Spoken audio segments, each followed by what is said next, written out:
Hello students, welcome. आज हम अपने अदर लॉस का थर्ड चैप्टर लेके आए हैं, जो कि बहुत ही ज़्यादा इंटरेस्टिंग चैप्टर है। सर फिर से आपने बोला इंटरेस्टिंग चैप्टर है सर, क्या करें सर आपके इंटरेस्टिंग चैप्टर के थियरी का।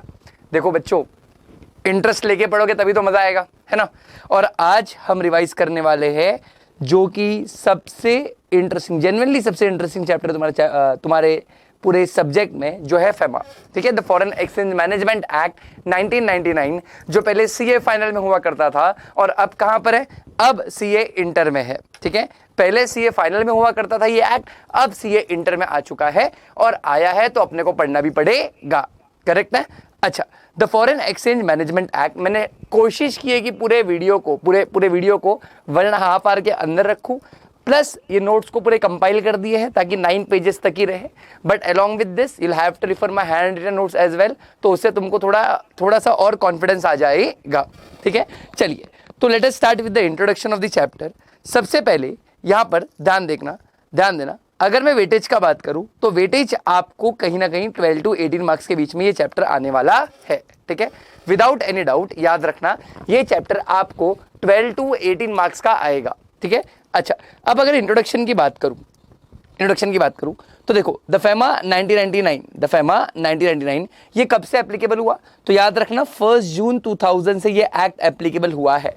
यस, सही सुना, पास हो चुका था 1999 में, लेकिन एप्लीकेबल कब से हुआ, एप्लीकेबल हुआ इन द ईयर 2000। ठीक है, और नोटिफिकेशन कब आया, नोटिफिकेशन आया था 1 मई 2000। तो याद रखना 1 मई 2000 को नोटिफिकेशन आया और एक्ट एप्लीकेबल कब से हुआ है, एक्ट एप्लीकेबल हुआ है 1 जून 2000 से।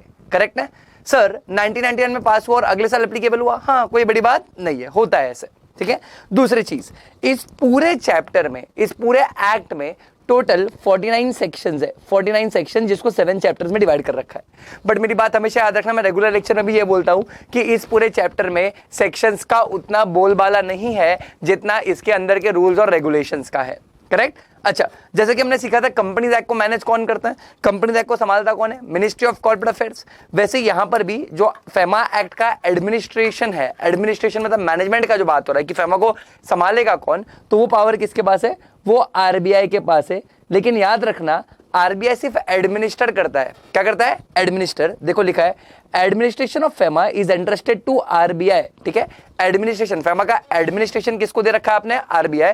लेकिन एनफोर्समेंट, यानी अगर कभी भी आप फेमा के अंदर कुछ भी गड़बड़ करते हो तो आपके डोर पर नॉक कौन करेगा, आपके डोर पर नॉक करेगा एनफोर्समेंट डायरेक्टरेट, है ना। आई रिपीट वंस अगेन, आपके डोर पे नॉक करेगा एनफोर्समेंट डायरेक्टरेट, जो फेमा के अंदर सेक्शन 36 में है।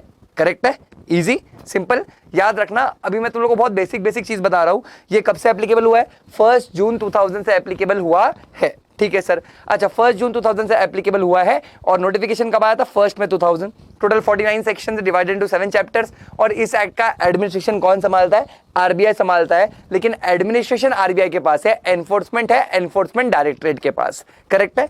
अच्छा, आरबीआई भी इस एक्ट का एडमिनिस्ट्रेशन किसके थ्रू संभालता है, तो आरबीआई इस एक्ट का एडमिनिस्ट्रेशन संभालता है थ्रू ऑथराइज पर्सन। समझाऊंगा क्या होता है, डोंट वरी, है ना, मेरे पे छोड़ दो। बट समझो ये एक्ट आने के पहले सिचुएशन क्या हुआ करता था, सिचुएशन ये हुआ करता था कि फेमा के आने के पहले फेरा हुआ करता था। ठीक है, I repeat once again, FEMA के आने के पहले क्या हुआ करता था, फेरा हुआ करता था। फेरा 1973, ठीक है, फॉरेन एक्सचेंज रेगुलेशन एक्ट 1973, वो हटाकर क्या आया है, वो हटाकर फेमा 1999 आया है। सर ऐसा क्यों सर, बिकॉज बच्चों जब फेरा बना था, फेरा 1973 में बना था, वो टाइम पे हमारी इकोनॉमी क्लोज्ड इकोनॉमी हुआ करती थी। क्लोज्ड इकोनॉमी मतलब हमने अपने कॉरिडोर्स, हमने अपने डोर्स फिरंगियों के लिए नहीं ओपन कर रखे थे, बट लिमिटेड एक्सेस के लिए, है ना। ज्यादा हम फिरंगियों से ट्रेड नहीं करते थे, बिकॉज एक बार हमने डोर्स ओपन किए थे उनके लिए तो वो 200 साल बाद गए थे वापस, याद है ना। यूके ने हमको रूल किया था, कॉलोनाइज कर लिया था 200 ईयर्स तक का। ठीक है, 200 प्लस, जो भी एग्जैक्ट ईयर्स तो पता नहीं ऑफ कोर्स। ठीक है, बट काफी सालों तक हमें कॉलोनाइज, तो हम लोग डर गए थे मतलब तुमने सुना होगा ना कि दूध का जला छाछ भी फूक फूक कर पीता है। इसका ये मतलब है कि हमें एक बार रूल कर लिया गया था, अब हमें ये डर था कि अगर हम फिर से फिरंगियों से ट्रेड करने लग गए तो कहीं हमको कोई और रूल करने ना आ जाए। ठीक है, तो हमने अपनी इकोनॉमी क्लोज्ड इकोनॉमी रखी थी। बट इससे हुआ क्या, ये प्रॉब्लम ये हुआ कि इंडिया का फॉरेन रिजर्व्स धीरे धीरे कम होने लगा। देखो कोई भी कंट्री इंडिपेंडेंट नहीं होती, ये बात याद रखना। ठीक है, हमेशा याद रखना, थोड़ा सा लॉजिक बता रहा हूं, रिवीजन में ध्यान देना। ठीक है, कोई भी कंट्री इंडिपेंडेंट नहीं हो सकती, वो किसी ना किसी पर तो डिपेंडेंट होती है, कुछ ना कुछ इंपोर्ट एक्सपोर्ट होता है। तो इंडिया बाहर वालों से ट्रेड नहीं करती थी, बट इंपोर्ट तो करना पड़ता था, है ना, ऑयल, नेचुरल गैस, ये सब तो इंपोर्ट करना ही पड़ता था, ठीक है। अब ये सब इंपोर्ट करने के लिए पेमेंट डॉलर्स में किया जाता था, और डॉलर्स में किया जाता था तो हमारा डॉलर्स धनाधन धनाधन धनाधन धनाधन धनाधन धनाधन खाली हो रहा था, ठीक है। हमारा डॉलर्स खाली हो रहा था, हमारा डॉलर्स खाली हो रहा था, हमारा डॉलर्स खाली हो रहा था, हमारा डॉलर्स खाली हो रहा था, ठीक है। अच्छा, डॉलर्स खाली हो रहा था और फेरा किस पे फोकस करता था? फेरा फोकस करता था डॉलर बचाओ, डॉलर बचाओ, डॉलर बचाओ, डॉलर बचाओ, डॉलर बचाओ। बचाने के चक्कर में कितना बचाओगे, कभी ना कभी तो खर्चा होगा, है ना। तो इसके लिए जब हमारा फॉरेन रिजर्व एकदम लो पॉइंट टच कर लिया, ठीक है, मैं बात कर रहा हूं 1990s के आसपास की, या 1991 में, ठीक है। 1991 में हमारे गवर्नमेंट ने बोला बस इनफ इज इनफ, अब हमें कुछ करना पड़ेगा जिससे हमारे गवर्नमेंट का फॉरेन रिजर्व्स बढ़े, ठीक है, फॉरेन रिजर्व्स बढ़े। इसके लिए वो टाइम पर जो हमारे प्राइम मिनिस्टर थे PV Narasimha Rao, along with then finance minister Manmohan Singh ji, ठीक है, उनके साथ मिलकर एक पॉलिसी लाई गई जिसको बुलाते हैं एलपीजी। सर एलपीजी क्या है? सर लिक्विफाइड पेट्रोलियम गैस, इतना पीटूंगा ना, ठीक है। एलपीजी क्या है? Liberalisation, privatisation and globalisation. और यहां पर ये जो आया तब से हमारा इकोनॉमी ओपन इकोनॉमी हो गया। तो जब फेमा बनाया गया था तो फेमा एक ओपन इकोनॉमी के एनवायरनमेंट में बनाया गया था, फेरा बनाया गया था क्लोज्ड इकोनॉमी के एनवायरनमेंट में, फेमा बनाया था ओपन इकोनॉमी के एनवायरनमेंट में। इसके लिए फेरा रेस्ट्रिक्टिव है और फेमा जो है वो लिबरल है, ठीक है। फेमा जो है वो क्या है बच्चों? लिबरल। फेमा रेस्ट्रिक्टिव है, फेरा रेस्ट्रिक्टिव है, फेमा क्या है? फेमा लिबरल है। ये बात याद रखना, ठीक है। क्या है ना, एक ही चीज में कंक्लूड करूंगा, ध्यान देना। फेरा बोलता था डॉलर्स बचाओ, डॉलर्स बचाओ, डॉलर्स बचाओ, डॉलर बचाओ। फेमा बोलता है डॉलर्स कमाओ, डॉलर्स कमाओ, डॉलर्स कमाओ। तुम कमाओगे तो ऑटोमेटिक बचेगा। समझ रहे हो मैं क्या बोलने की कोशिश कर रहा हूं तुमको, है ना। क्या हो गया था, हमारे कंट्री का पॉलिसी चेंज हो गया था। अब फेरा बना था क्लोज इकोनॉमी के पॉइंट ऑफ व्यू से, तो एक्ट हमारे कंट्री के पॉलिसी को मैच नहीं कर रहा था। इसके लिए हमने क्या किया? इसके लिए हमने जो एक्ट बनाया है ना, ऐसा एक्ट बनाया जो हमारे करंट पॉलिसी यानी ओपन इकोनॉमी की पॉलिसी को मैच करे। करेक्ट है, इजी, सिंपल। और वो कब से आया सर? वो आया 1 जून 2000 से। उसमें 49 सेक्शन, 7 चैप्टर्स है। इसका एडमिनिस्ट्रेशन आरबीआई संभालता है थ्रू ऑथोराइज पर्सन, और एनफोर्समेंट संभालता है एनफोर्समेंट डायरेक्टरेट, ठीक है। सर फेमा का ऑब्जेक्टिव क्या था? तो सर फेमा का ऑब्जेक्टिव ये था to facilitate external trades and payment, यानी बाहर वालों के साथ ट्रेड करे, पेमेंट्स वगैरह हो, डॉलर्स आए, है ना, हम भी डॉलर्स कमाए, हमारा खर्चा हो तो हम डॉलर भी तो कमाए, ठीक है। अच्छा, ये था। फिर to promote development and maintenance of foreign exchange market in India. Yes, India में भी फॉरेन एक्सचेंज मार्केट होना चाहिए, इसको हम प्रमोट करेंगे, इसको हम डेवलप करेंगे। Easy, simple, done. अच्छा, इससे मुझे याद आया, सर फेमा कहां कहां पर एप्लीकेबल है? सर फेमा एप्लीकेबल है होल ऑफ इंडिया, पूरे इंडिया में कहीं पर भी चले जाओगे फेमा एप्लीकेबल होगा, अगर आप फॉरेन एक्सचेंज का ट्रांजैक्शन कर रहे हो तो। सुन रहे हो गधे बच्चों, ठीक है। अगर आप फॉरेन एक्सचेंज का ट्रांजैक्शन करें तो पूरे इंडिया में कहीं पर भी चले जाओ, कौन एप्लीकेबल होने वाला है? फेमा एप्लीकेबल होने वाला है। अच्छा, it is also applicable to branch, office और agency which is establish outside India but owned and control by person resident in India. अगर कोई ब्रांच है, कोई ऑफिस या एजेंसी जो इंडिया के बाहर बना है ना, इंडिया के बाहर बना, बट कंट्रोल इंडिया से हो रहा है, कंट्रोल पीआरआई कर रहा है, उस पर भी ये एक्ट अप्लाई होता है। And this act is also applicable to any contravention, यानी कुछ गड़बड़ करते हो आप, कुछ गड़बड़ करते हो आउटसाइड इंडिया, है ना, आप ऐसे इंसान हो जिस पर ये एक्ट अप्लाई होता है। तो अगर आप इंडिया के बाहर कुछ गड़बड़ करते हो तो भी आप पे ये एक्ट अप्लाई होता है। ये तुमको समझ रहा है मैं क्या बोलने की कोशिश कर रहा हूं? इजी है ना। यहां तक बस इंट्रोडक्शन चल रहा था, लेकिन आगे बढ़ने के पहले हमें कुछ इंपॉर्टेंट डेफिनेशंस पता होने चाहिए, ठीक है। जब भी हम कोई चैप्टर्स पढ़ते हैं, है ना, उसमें इंपॉर्टेंट डेफिनेशन होना चाहिए। अब समरी नोट्स में मैंने इंट्रोडक्शन नहीं रखा है, इंट्रोडक्शन तुम यहां से रिफर कर लेना, या फिर तुम्हारे बुक में दिया भी होगा, या तुम्हारे रिस्पेक्टिव नोट जिसमें से तुम रिफर करते हो उसमें भी होगा, डोंट वरी, ठीक है। अच्छा, अब ध्यान देना, यहां पर फॉरेन एक्सचेंज मैनेजमेंट एक्ट 1999, इसमें इंपॉर्टेंट डेफिनेशन है, ध्यान देना, एक एक करके सब पढ़ाऊंगा। सबसे पहले आता है फॉरेन करेंसी, सही सुना, ठीक है। सबसे पहले क्या आता है? Foreign currency.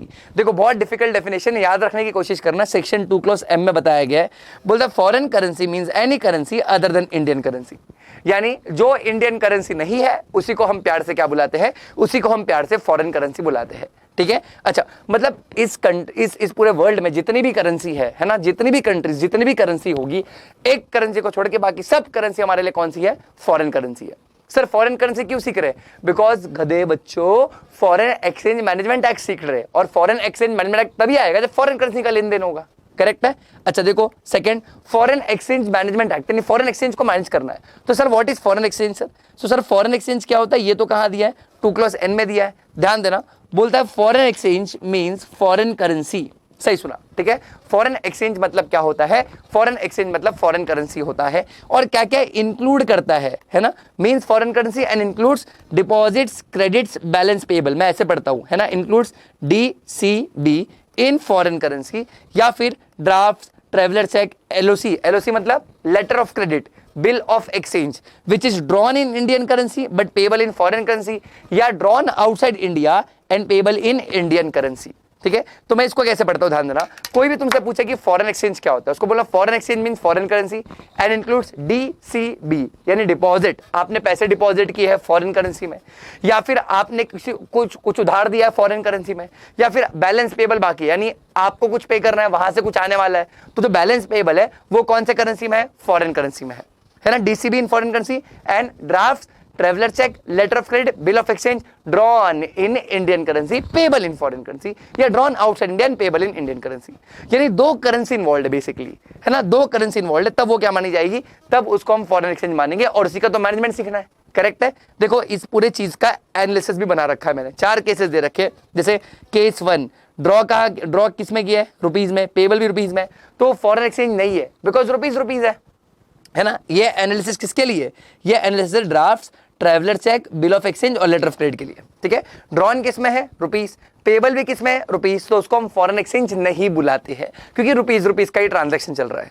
अच्छा, फिर केस 2, ड्रॉ किस में किया है? डॉलर में किया है, पेबल रुपीस में, बिल्कुल दो करेंसी है तो फॉरेन एक्सचेंज है। अच्छा, या फिर ड्रॉ रुपीस में किया है बट पेबल डॉलर्स में, तो भी फॉरेन एक्सचेंज होगा, ठीक है। बट अगर डॉलर है तो फॉरेन एक्सचेंज हमारे पॉइंट ऑफ व्यू से नहीं है ना। एग्जाम्पल, यूरोप में कोई बंदा यूएस में ट्रांजैक्शन कर रहा है, यूरोप में बैठा हुआ बंदा यूएस में ट्रांजैक्शन कर रहा है, इसलिए फेमा को क्या? ये तुमको समझ रहा है मैं क्या बोल रहा हूँ? इजी है, सिंपल। तो देखो दो डेफिनेशन पढ़ा हमने। सबसे पहले foreign currency, any currency other than Indian currency, ये दिया है 2 क्लॉज M में। फिर फॉरेन एक्सचेंज क्या है बेटा? Foreign exchange mean foreign currency and includes, क्या इंक्लूड करता है? Bill of exchange, promissory note, letter of credit, traveller cheque, सब आएगा, ठीक है। Drawn in India, payable outside India, and drawn outside India, payable in India, correct है, easy. अच्छा, एक और डेफिनेशन याद रखना, तुम लोग को बार बार है ना इस पूरे चैप्टर में पर्सन वर्ड आएगा। पर्सन यहाँ पर वही है जो तुम ऑलमोस्ट टैक्स में पढ़ते हो, सिमिलर, तो इसमें डाउट नहीं आएगा।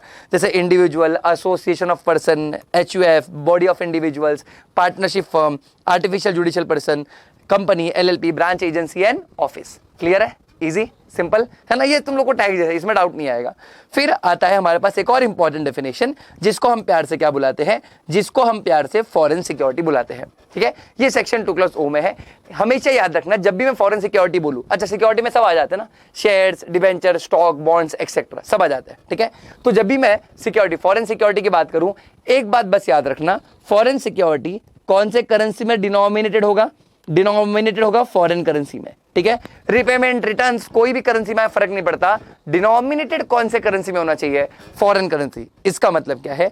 इसका मतलब सिक्योरिटी परचेज करने के लिए, है ना, ये सिक्योरिटी को बाय करने के लिए आपने कौन सा करेंसी पे किया, ठीक है। सिक्योरिटी को बाय करने के लिए कौन सा करेंसी पे किया? अगर आपने डॉलर्स पे किया, अच्छा वैसे तो फॉरेन करेंसी बहुत होती है बट मैं बार बार डॉलर्स बोलूंगा, ठीक है। अच्छा, तो अगर आपने डॉलर्स पे किया है तो वो हमारे लिए फॉरेन सिक्योरिटी है। अगर फॉरेन मतलब कोई भी सिक्योरिटी को खरीदने के लिए डॉलर्स पे किया तो हमारे लिए कौन है? हमारे लिए फॉरेन सिक्योरिटी, याद रखना, करेक्ट है, इजी। इसका भी एनालिसिस बहुत सिंपल है, तुम पढ़ोगे समझ जाएगा, ठीक है सर, समझ गया सर, ठीक है। तो foreign security means any security express in foreign currency is a foreign security, ठीक है। पर्सन रेसिडेंट इन इंडिया का डेफिनेशन हम लोग एकदम लास्ट में देखेंगे, इंपॉर्टेंट है लेकिन, है ना, लास्ट में देखेंगे। क्वेश्चन बनता ही बनता है यहाँ से, ठीक है। जितने चाहिए उतने स्टार मार्क कर दो, यहाँ से क्वेश्चन बनना ही है, ठीक है। ऑलमोस्ट एवरी अटेम्प्ट में, तो अभी से याद रख लेना, अपने दिमाग में बिठा लो, यहां से क्वेश्चन बनना ही बनना है। Person resident of India is one of the important definition in your syllabus, correct है, इजी है, सिंपल है, डन है, बढ़ू में आगे, श्योर है ना। अच्छा, ओके सर, समझ गया सर, ठीक है। लेकिन मैं अभी नहीं बताऊंगा इसको, एकदम लास्ट में बताऊंगा, क्यों? बाद में बताऊंगा, ठीक है। अच्छा, इससे याद आया एक और डेफिनेशन है जो है पर्सन रेसिडेंट आउटसाइड इंडिया। अच्छा याद रखना, इधर कुछ लिखा नहीं है मैंने उसके लिए। Person resident outside India means a person who is not resident in India, यानी जो पर्सन रेसिडेंट इन इंडिया नहीं है वो चुपचाप हम लोग क्या बुलाते हैं उसको? हम उसको पर्सन रेसिडेंट आउटसाइड इंडिया बुलाते हैं। आई रिपीट, जो पर्सन रेसिडेंट इन इंडिया नहीं है उसको हम पर्सन रेसिडेंट आउटसाइड इंडिया बुलाएंगे, करेक्ट है, इजी। तो देखो कौन से इंपॉर्टेंट डेफिनेशन पढ़ाया मैंने अब तक तुमको, ठीक है। अब तक मैंने तुमको बताया फॉरेन करेंसी क्या होता है, फॉरेन एक्सचेंज क्या होता है, फॉरेन सिक्योरिटी क्या होता है, फिर पर्सन रेसिडेंट इन इंडिया नहीं सिखा but person resident outside India सिखा दिया। हाँ सर, टफ वाला पहले सिखा दिया सर, ठीक है। अच्छा, उसके बाद मैं तुम लोगों को अब सिखाने वाला हूं there is something called as authorised person, जो चैप्टर के स्टार्टिंग में हमने जिक्र किया था। आरबीआई इस एक्ट को मैनेज करता है किसके थ्रू बच्चों, ऑथोराइज पर्सन के थ्रू, ठीक है। ध्यान देना, ये पूरा चैप्टर फॉरेन एक्सचेंज की बात करता है, यानी जब आपको फॉरेन एक्सचेंज चाहिए या जब आपको फॉरेन एक्सचेंज मिल रहा है तो वो कैसे रेगुलेट होगा। तो याद रखना, हम एप्लीकेशन लेके हमेशा आरबीआई के पास नहीं पहुंच सकते। माना कि इस एक्ट को एडमिनिस्टर आरबीआई करता है, बट हर बार हम लोग एप्लीकेशन लेके आरबीआई के पास नहीं पहुंच सकते। इसके लिए आरबीआई किसके थ्रू मैनेज करता है इस एक्ट को, ऑथोराइज पर्सन के थ्रू। जैसे एग्जांपल के तौर पर कंपनीज एक्ट में एमसी है, ministry of corporate affairs, but आप पहले डायरेक्टली एमसी नहीं, आप पहले आरओसी के पास जाते हो, समझ रहे? तो वैसे यहां पर कौन है, ऑथोराइज पर्सन है, सेक्शन 2 क्लॉज सी में डिफाइंड है। ऑल्दो ये समराइज नोट्स में नहीं है, बट तुमको ऑथोराइज पर्सन पता होना चाहिए। It is one of the important definition जहां से क्वेश्चन भी बन सकता है, ठीक है। अच्छा, ऑथोराइज पर्सन क्या होता है, ध्यान देना। ऑथोराइज पर्सन मींस, ठीक है, यस सर, ऑथोराइज पर्सन क्या होता है, authorise person means authorise dealer, ठीक है। Authorise person means authorise dealers. Example के तौर पर बैंक, ठीक है, जो आपको फॉरेन एक्सचेंज का लेन देन करके देंगे। आप कभी भी बैंक में जाओगे, आपको उधर लिखा हुआ दिखेगा we buy at this rate, we sell at this rate, तो वो लोग फॉरेन एक्सचेंज में डील करते हैं, दे आर ऑथोराइज डीलर, है ना। या फिर मनी चेंजर, जब आप एयरपोर्ट जाओगे ना, एयरपोर्ट्स, ठीक है, एयरपोर्ट जाओगे ना, एयरपोर्ट्स, ठीक है, एयरपोर्ट्स पे तुमको एक्सचेंज काउंटर दिखेगा, Ebix exchange counter, foreign exchange counter, ठीक है, जहां पर आपसे रुपीज लेकर डॉलर या डॉलर लेकर रुपीज दिया जाएगा, है ना। They are money changer, they are also authorise person, ठीक है। या फिर ऑफशोर बैंकिंग यूनिट, इसका मतलब क्या है, इसका मतलब इंडियन बैंक का फॉरेन में जो ब्रांच है, ठीक है, जैसे एसबीआई इंडिया में है, अगर उसका फॉरेन में ब्रांच है तो एसबीआई का जो फॉरेन ब्रांच है वो अपने लिए क्या है, वो अपने लिए ऑफशोर बैंकिंग यूनिट है, who are authorised by RBI under section 10 subsection 1। यानी अगर आपको ऑथोराइज पर्सन बनना है तो आपके पास आरबीआई का अथॉरिटी होना चाहिए under section 10 subsection 1, and they can deal in foreign exchange and foreign security. याद रखना, किस में डील कर सकते हैं बच्चों, फॉरेन एक्सचेंज और फॉरेन सिक्योरिटी में डील कर सकते हैं, ठीक है। मेरी बात को बहुत ही अच्छे से सुनना, बहुत ही ज्यादा अच्छे से सुनना, ये ऑथोराइज पर्सन को लेकर, ठीक है। ध्यान रखना, अगर आप ऑथोराइज पर्सन नहीं हो तो आप फॉरेन एक्सचेंज या फॉरेन सिक्योरिटी में डील नहीं कर सकते, करेक्ट। यानी आप डॉलर्स में ट्रांजैक्शन खुद नहीं कर सकते, आप हमेशा ऑथोराइज पर्सन के थ्रू ही करोगे। और अगर फॉरेन से आपके फेवर में कोई पेमेंट आ रहा है तो डायरेक्टली आपके हाथ में नहीं आएगा, वो ऑथोराइज पर्सन के ही हाथ में आएगा। सर ऑथोराइज पर्सन मतलब कौन कौन होता है, तो authorise dealer, money changer, offshore banking unit. बोलो मेरे साथ, authorise dealer, money changer, offshore banking unit who are authorised by RBI under section 10 subsection 1 of the FEMA. समझ रहा है मैं क्या बोल रहा हूं, इजी, सिंपल, डन। अच्छा, फिर एकदम सिंपल है। इंपोर्ट मतलब bringing into India from a place outside India, and export मतलब taking outside India taking outside India to a place outside India, ठीक है, उसी को हम एक्सपोर्ट बुलाते हैं। इसमें तकलीफ नहीं आएगा, ठीक है। तो देखो, कुछ इंपॉर्टेंट डेफिनेशन है जो अपने को पता होना चाहिए, जैसे फॉरेन एक्सचेंज है, फॉरेन सिक्योरिटी है, फॉरेन करेंसी है, फिर आपको पता होना चाहिए there is something called as person resident in India, person resident outside India, authorise person, import, export, ये सब इंपॉर्टेंट चीजें है जो आपको मालूम होनी चाहिए, करेक्ट है। जिसमें सब मैंने समझा दी तुमको, बस एक चीज नहीं समझा, ये पर्सन रेसिडेंट इन इंडिया, जो कि बहुत इंपॉर्टेंट है। अब तुम समझो ये पूरा चैप्टर बोलना क्या चाहता है, ठीक है। ये पूरा चैप्टर दो चीजों के बारे में बात करता है, ठीक है, ट्रांजैक्शंस, है ना। सबसे पहले बात किसका हो रहा है, सबसे पहले बात ट्रांजैक्शंस का हो रहा है। देखो, एक्सचेंज कब होता है, ठीक है, एक्सचेंज, फॉरेन एक्सचेंज छोड़ो, सिर्फ एक्सचेंज बताओ, ठीक है। एक्सचेंज कब होगा, कहना इसे एक्सचेंज तब होगा जब ट्रांजैक्शन होगा, सही बात है, ठीक है। एक्सचेंज कब होगा, जब क्या होगा मेरे बच्चों, जब ट्रांजैक्शंस होगा, ठीक है, करेक्ट। जब ट्रांजैक्शंस होता है तभी तो क्या होता है, एक्सचेंज होता है। एग्जाम्पल के तौर पर मैंने आपको ये कैलकुलेटर बेचा, ठीक है, आपसे मैंने 500 रुपीज ले लिए, तो क्या अपने बीच में एक्सचेंज हुआ है, बिल्कुल। मैंने आपको गुड्स दिया, आपसे मुझे पैसे मिले, करेक्ट है। अच्छा, तो ये पूरे एक्ट का नाम क्या है, पूरे एक्ट का नाम है foreign exchange management act. Sir क्या कॉमेडी कर रहे हो सर, इतना पढ़ाने के बाद हमको एक्ट का नाम नहीं पता होगा क्या, अब रिवीजन में इतना आगे तक पहुंच गए हो, हम लोग को ये तो पता होगा कि exchange, foreign exchange management act chapter का नाम है, ठीक है, फॉरेन एक्सचेंज मैनेजमेंट एक्ट। अच्छा, फॉरेन एक्सचेंज को मैनेज करने के लिए सबसे पहले तो ट्रांजैक्शन होना चाहिए, ठीक है। फॉरेन एक्सचेंज कब होगा, जब क्या होगा, ट्रांजैक्शन। और इस पूरे एक्ट के अंदर ट्रांजैक्शन को दो पार्ट में क्लासिफाई कर रखा है, ठीक है। एक को हम प्यार से बुलाते हैं करंट अकाउंट ट्रांजैक्शंस, और दूसरे को हम बुलाते हैं कैपिटल अकाउंट ट्रांजैक्शंस, करेक्ट है। एक को हम क्या बुलाएंगे, करंट अकाउंट ट्रांजैक्शंस और एक को क्या बुलाएंगे, कैपिटल अकाउंट ट्रांजैक्शंस। ठीक है, फिर से सुनना, एक को क्या बुलाएंगे, करंट अकाउंट ट्रांजैक्शन, एक को बुलाएंगे कैपिटल अकाउंट ट्रांजैक्शन। फिर से सुन लीजिए, एक को क्या बुलाएंगे, करंट अकाउंट ट्रांजैक्शंस, एक को बुलाएंगे कैपिटल अकाउंट ट्रांजैक्शंस। ठीक है, अच्छा ये पूरे ही ट्रांजैक्शंस पे, ये दोनों ही ट्रांजैक्शन में पूरा चैप्टर बेस्ड है आगे। ठीक है, जब भी ये ट्रांजैक्शंस होंगे तब फॉरेन एक्सचेंज होगा, और जब फॉरेन एक्सचेंज होगा कैसे उसको मैनेज करना है वो ये एक्ट बताएगा। करेक्ट है।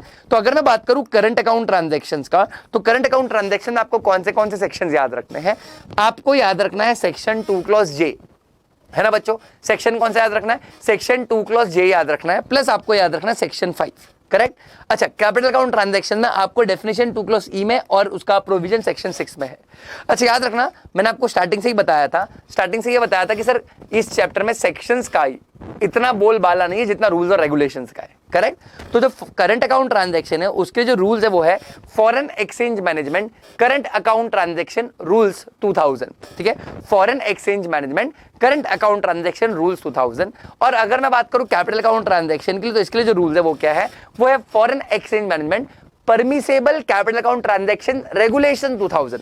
याद रखना, करंट अकाउंट ट्रांजैक्शन के लिए रूल्स है, कैपिटल अकाउंट ट्रांजैक्शन के लिए रेगुलेशंस है। करेक्ट। और ये भी याद रखना, करंट अकाउंट ट्रांजैक्शन आपके पीएनएल को इफेक्ट करता है, बट कैपिटल अकाउंट ट्रांजैक्शन आपके बैलेंस शीट को इफेक्ट करेगा।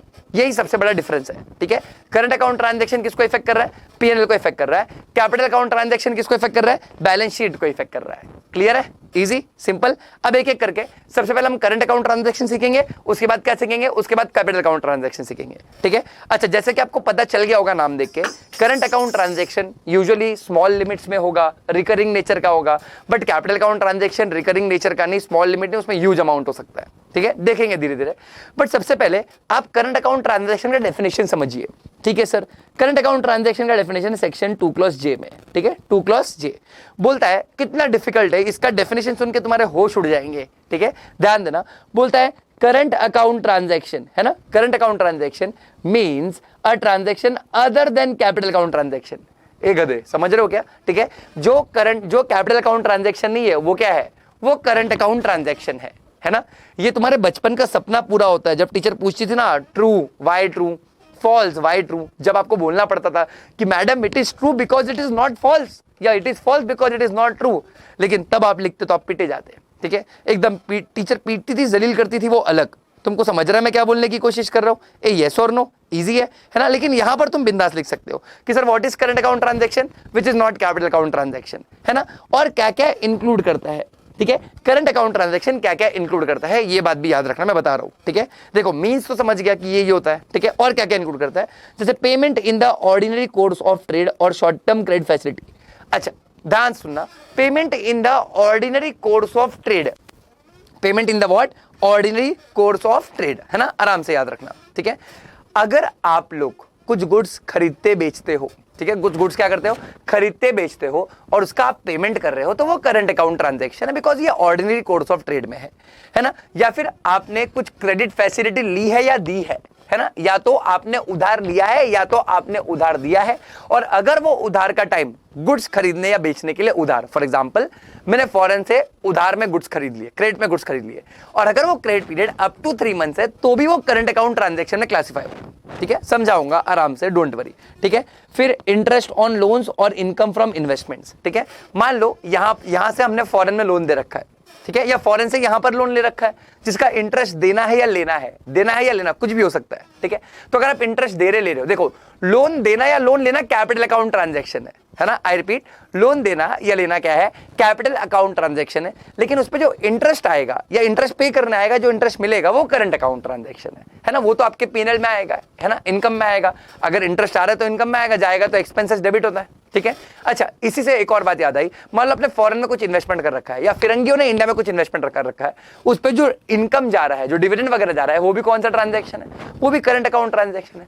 याद रखना, investment itself is capital account transaction, but उसमें जो इनकम आ रहा है वो क्या है, वो करंट अकाउंट ट्रांजैक्शन है। करेक्ट। फिर बोलता है आपके स्पाउस या चिल्ड्रन या पेरेंट्स अब्रॉड रहते हैं, उनके मेंटेनेंस के लिए आप इधर से पैसे ट्रांसफर कर रहे हो, या फिर आप लोग फॉरेन में ट्रैवल करने या एजुकेशन या पढ़ाई के लिए जा रहे हो, है ना। तो ये सब चीज़ों को हम लोग क्या बुलाएंगे, ये सब चीज़ों को हम लोग प्यार से क्या बुलाएंगे, करंट अकाउंट ट्रांजैक्शन बुलाएंगे। तो डोंट यू थिंक कि जो इंक्लूड्स बोला it is more of a more like an example for current account transaction.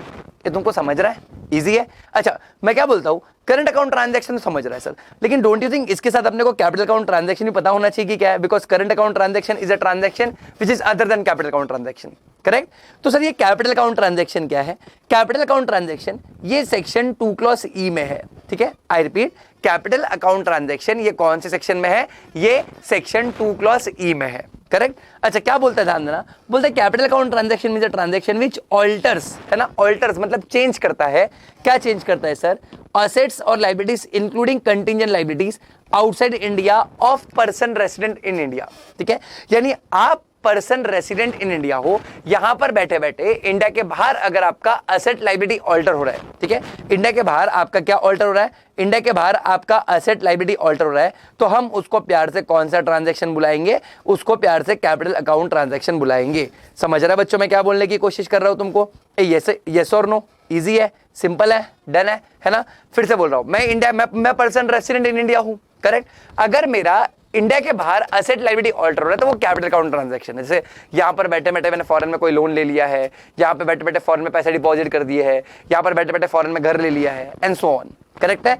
अच्छा या फिर capital account transaction means a transaction which alters assets or liabilities including contingent liabilities in India of person resident outside India, ठीक है।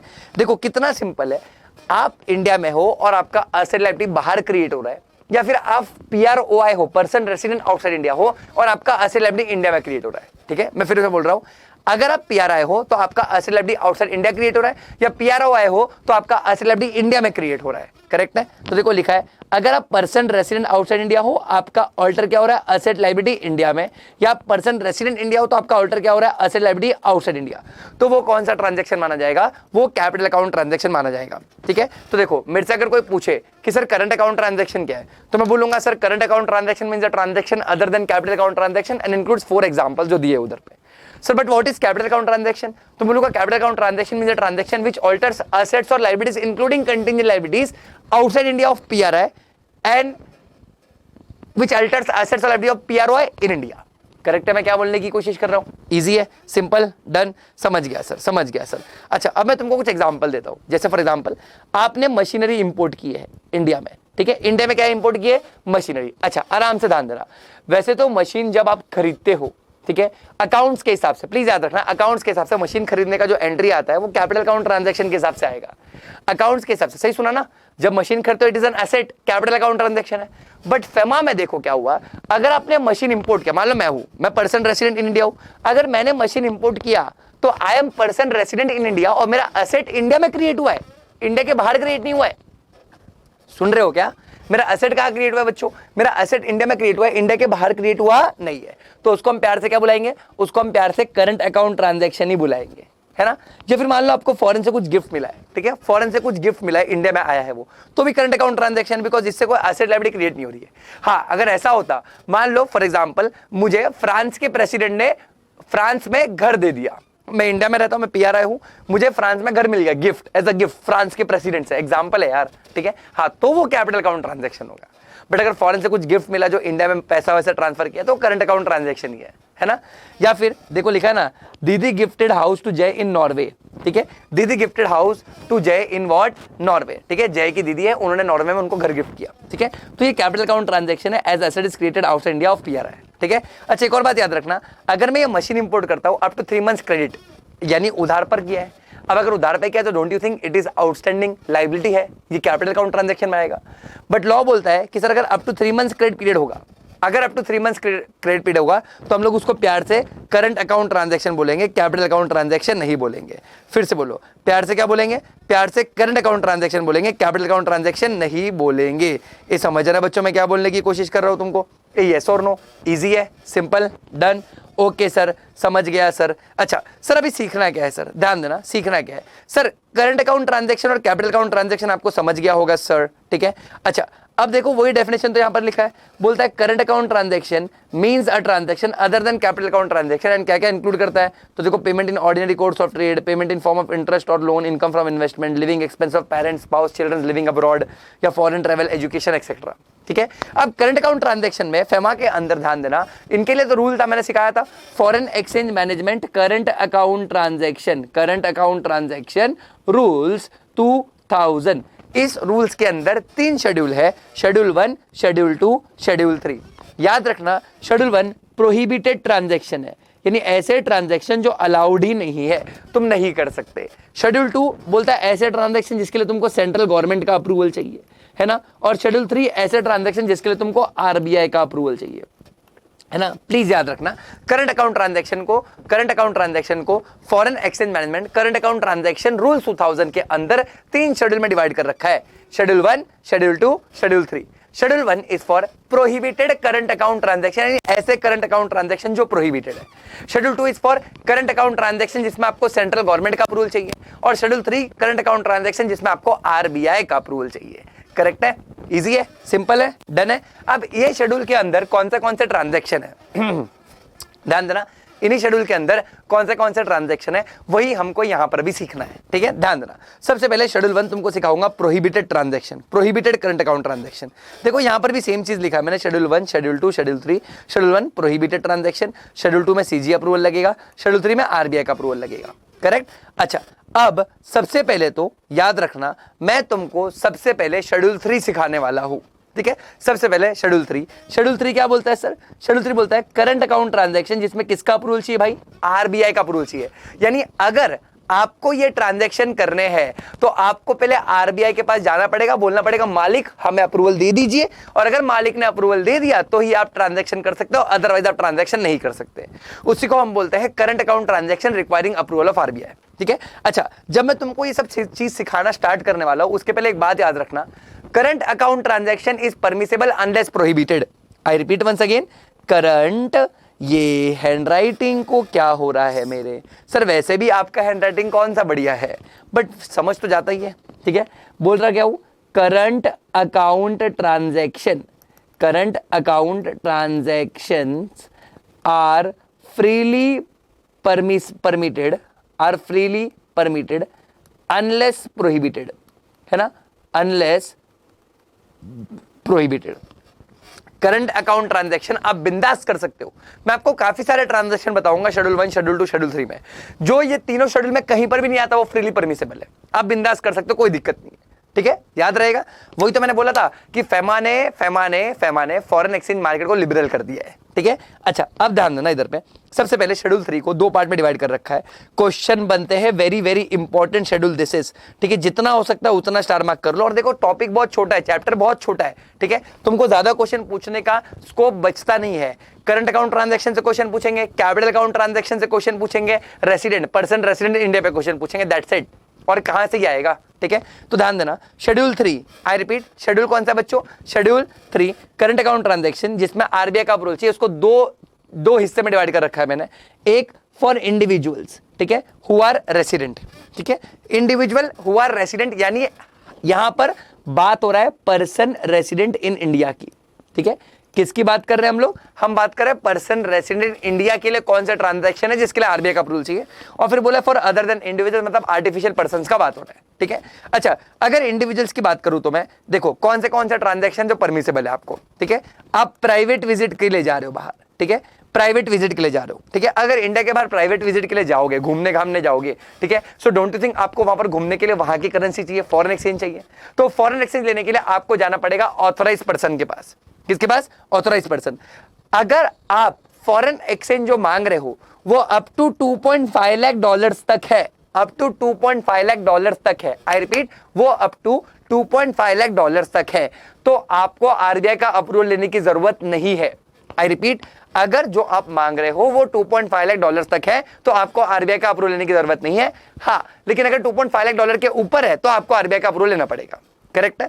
But यहां पर याद रखना private visit other than Nepal and Bhutan, क्योंकि बच्चों अगर तुम में से कोई नेपाल या भूटान घूमने गया होगा, ठीक है सर आप गए हो क्या, नहीं सर हम तो गरीब है, ठीक है, लेकिन अगर तुम में से कोई गया होगा या फिर अगर थोड़ा नॉलेज रखता है, नहीं भी गया होगा बट नॉलेज रखता है, तो नेपाल और भूटान में इंडियन रुपी चलता है।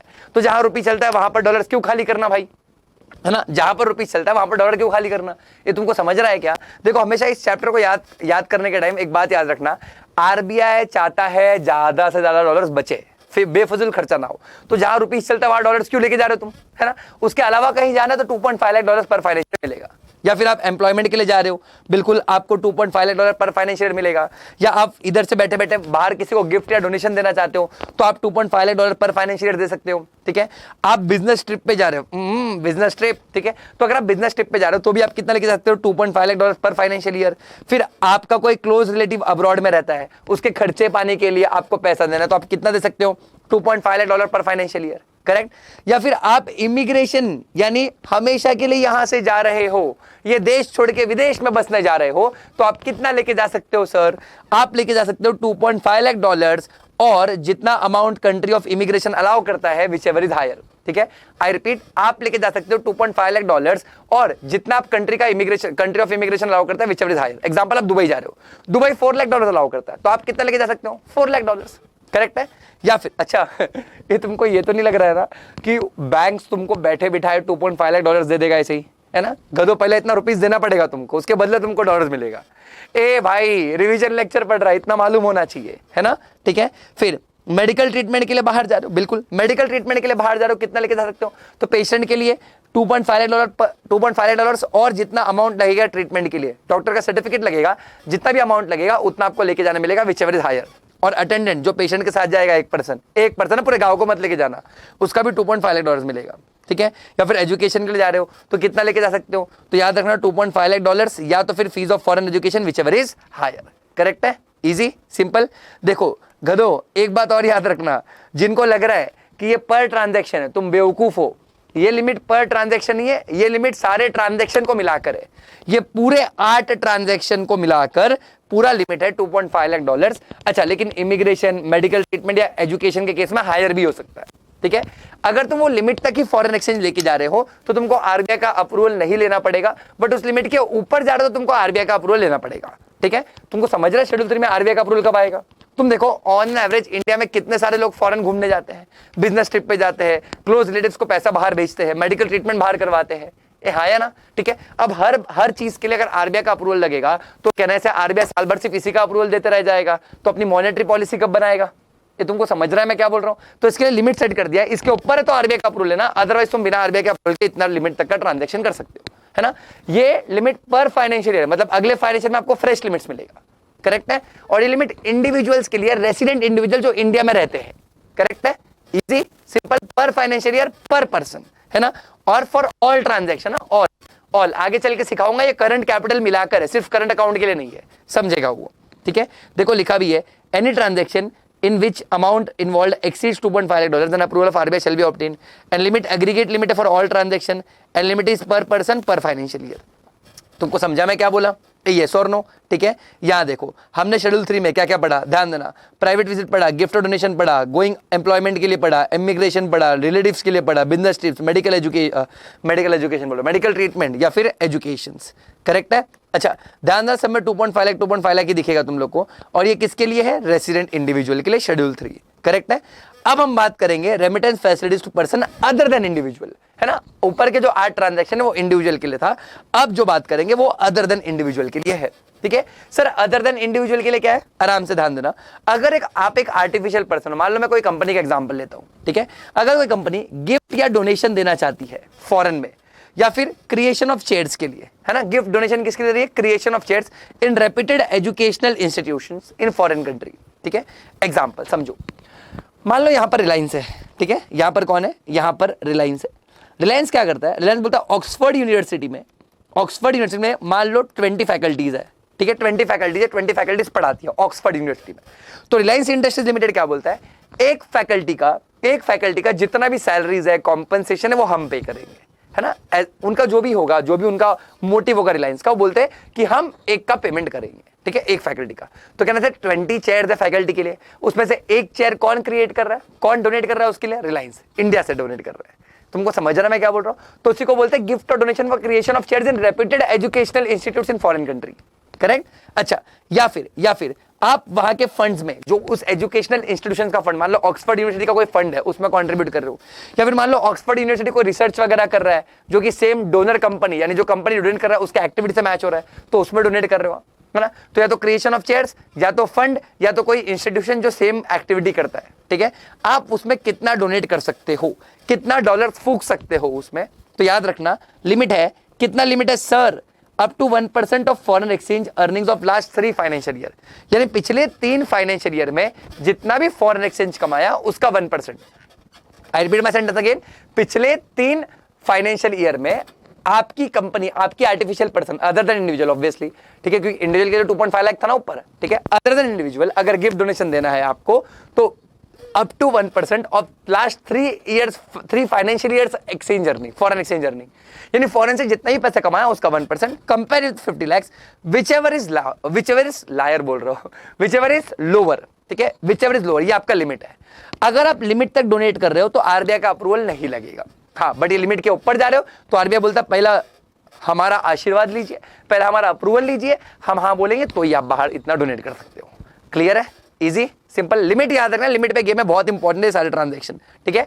1% of foreign exchange earnings of last 3 financial year और 50 lakh rupees, which ever is lower है यहां पर, लोअर। अगर लिमिट, अच्छा लोअर कंपेयर कर लिया, अब जो भी लिमिट आएगा अगर वहां तक कर रहे हो तो आरबीआई का अप्रूवल नहीं लगेगा, उसके ऊपर कर रहे हो तो आरबीआई का अप्रूवल लगेगा, याद रहेगा। अच्छा, फिर या तो फिर सेकंड ट्रांजैक्शन क्या बोलता है, सेकंड ट्रांजैक्शन बोलता है remittance of commission to agent abroad for sale of residential और कमर्शियल प्लॉट्स इन इंडिया, ठीक है। देखो याद रखो, सिंपल सा बात है, मान लो मेरी कंपनी है, ठीक है, मेरे कंपनी का बहुत बड़ा सा प्लॉट है मुंबई में, या बहुत बड़ा बिल्डिंग है मुंबई में, ठीक है, उसको ना जॉन ने बिकवाया है, ठीक है, जॉन एक ब्रोकर है, ठीक है, जॉन एक क्या है, ब्रोकर, उसने बिकवाया है, उसने ना किसको बिकवाया, मान लो एप्पल को बिकवा दिया, ठीक है। अच्छा, एप्पल से कॉन्टैक्ट मेरी कंपनी का कॉन्टैक्ट एप्पल से किसने करवाया, जॉन ने करवाया, ठीक है।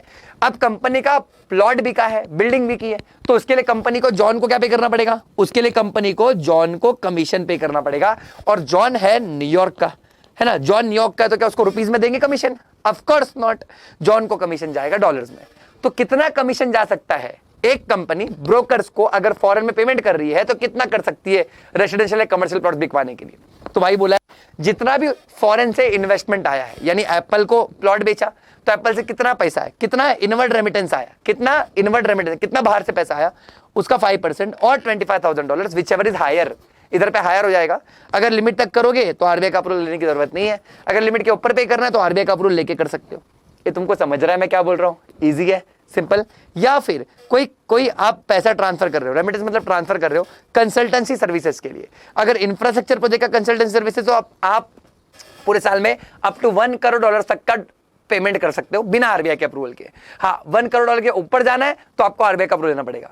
अगर ये इंफ्रास्ट्रक्चर नहीं, अदर देन इंफ्रास्ट्रक्चर प्रोजेक्ट्स है, ठीक है, जैसे बॉस्टन कंसल्टेंसी ग्रुप्स है, मैकेंजी है, उनको आप फाइनेंशियल कंसल्टेंसी के लिए पे कर रहे हो, है ना, तो उधर कितना पे कर सकते हो, $10 लाख तक। अगर उसके ऊपर जा रहा है तो आरबीआई का अप्रूवल लगेगा। देखो लिखा है ना, अगर अप टू लिमिट है तो नो आरबीआई अप्रूवल, और अगर अबाउ लिमिट है तो आरबीआई का अप्रूवल लगेगा। ये तुमको समझा मैं क्या बोल रहा हूँ? ए यस और नो, इजी है, सिंपल।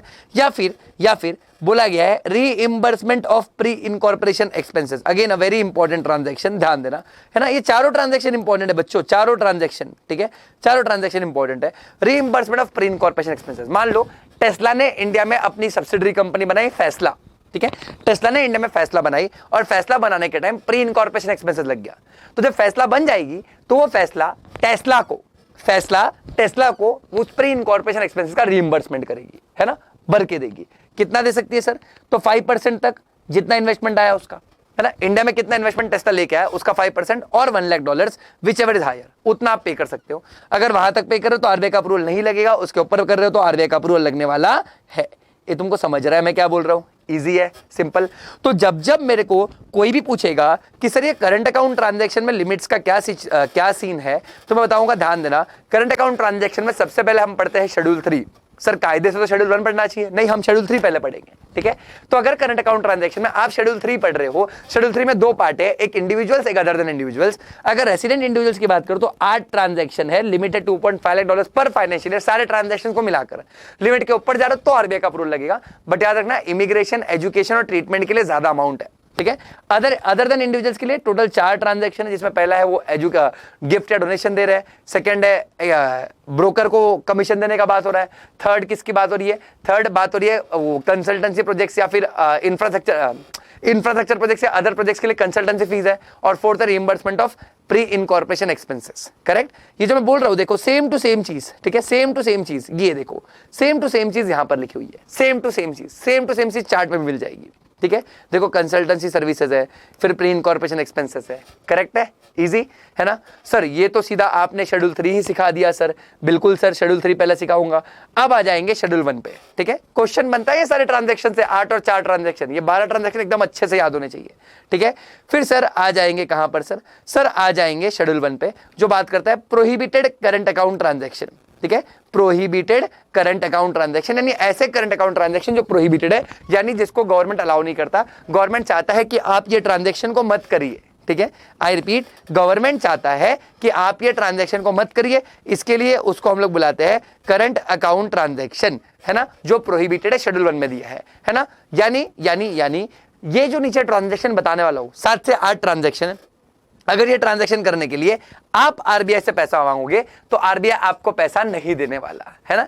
ये सारे ट्रांजैक्शंस के लिए, मैं फिर से बोल रहा हूं, ये सारे ट्रांजैक्शंस के लिए अगर आप आरबीआई से पैसा मांगोगे तो आरबीआई आपको पैसा नहीं पे करेगा, याद रहेगा, ठीक है। देखो लिखा है, बोलता है drawer of foreign exchange is not permitted for, ठीक है, यानी आप फॉरेन एक्सचेंज नहीं ड्रॉ कर सकते, किसके लिए, remittance out of lottery winning, यानी आपने इंडिया में लॉटरी जीती है ना, लॉटरी लिखा है, देखो मैंने लॉटरी लिखा ही नहीं है, देखो स्पेलिंग मिस्टेक देखो, ठीक है।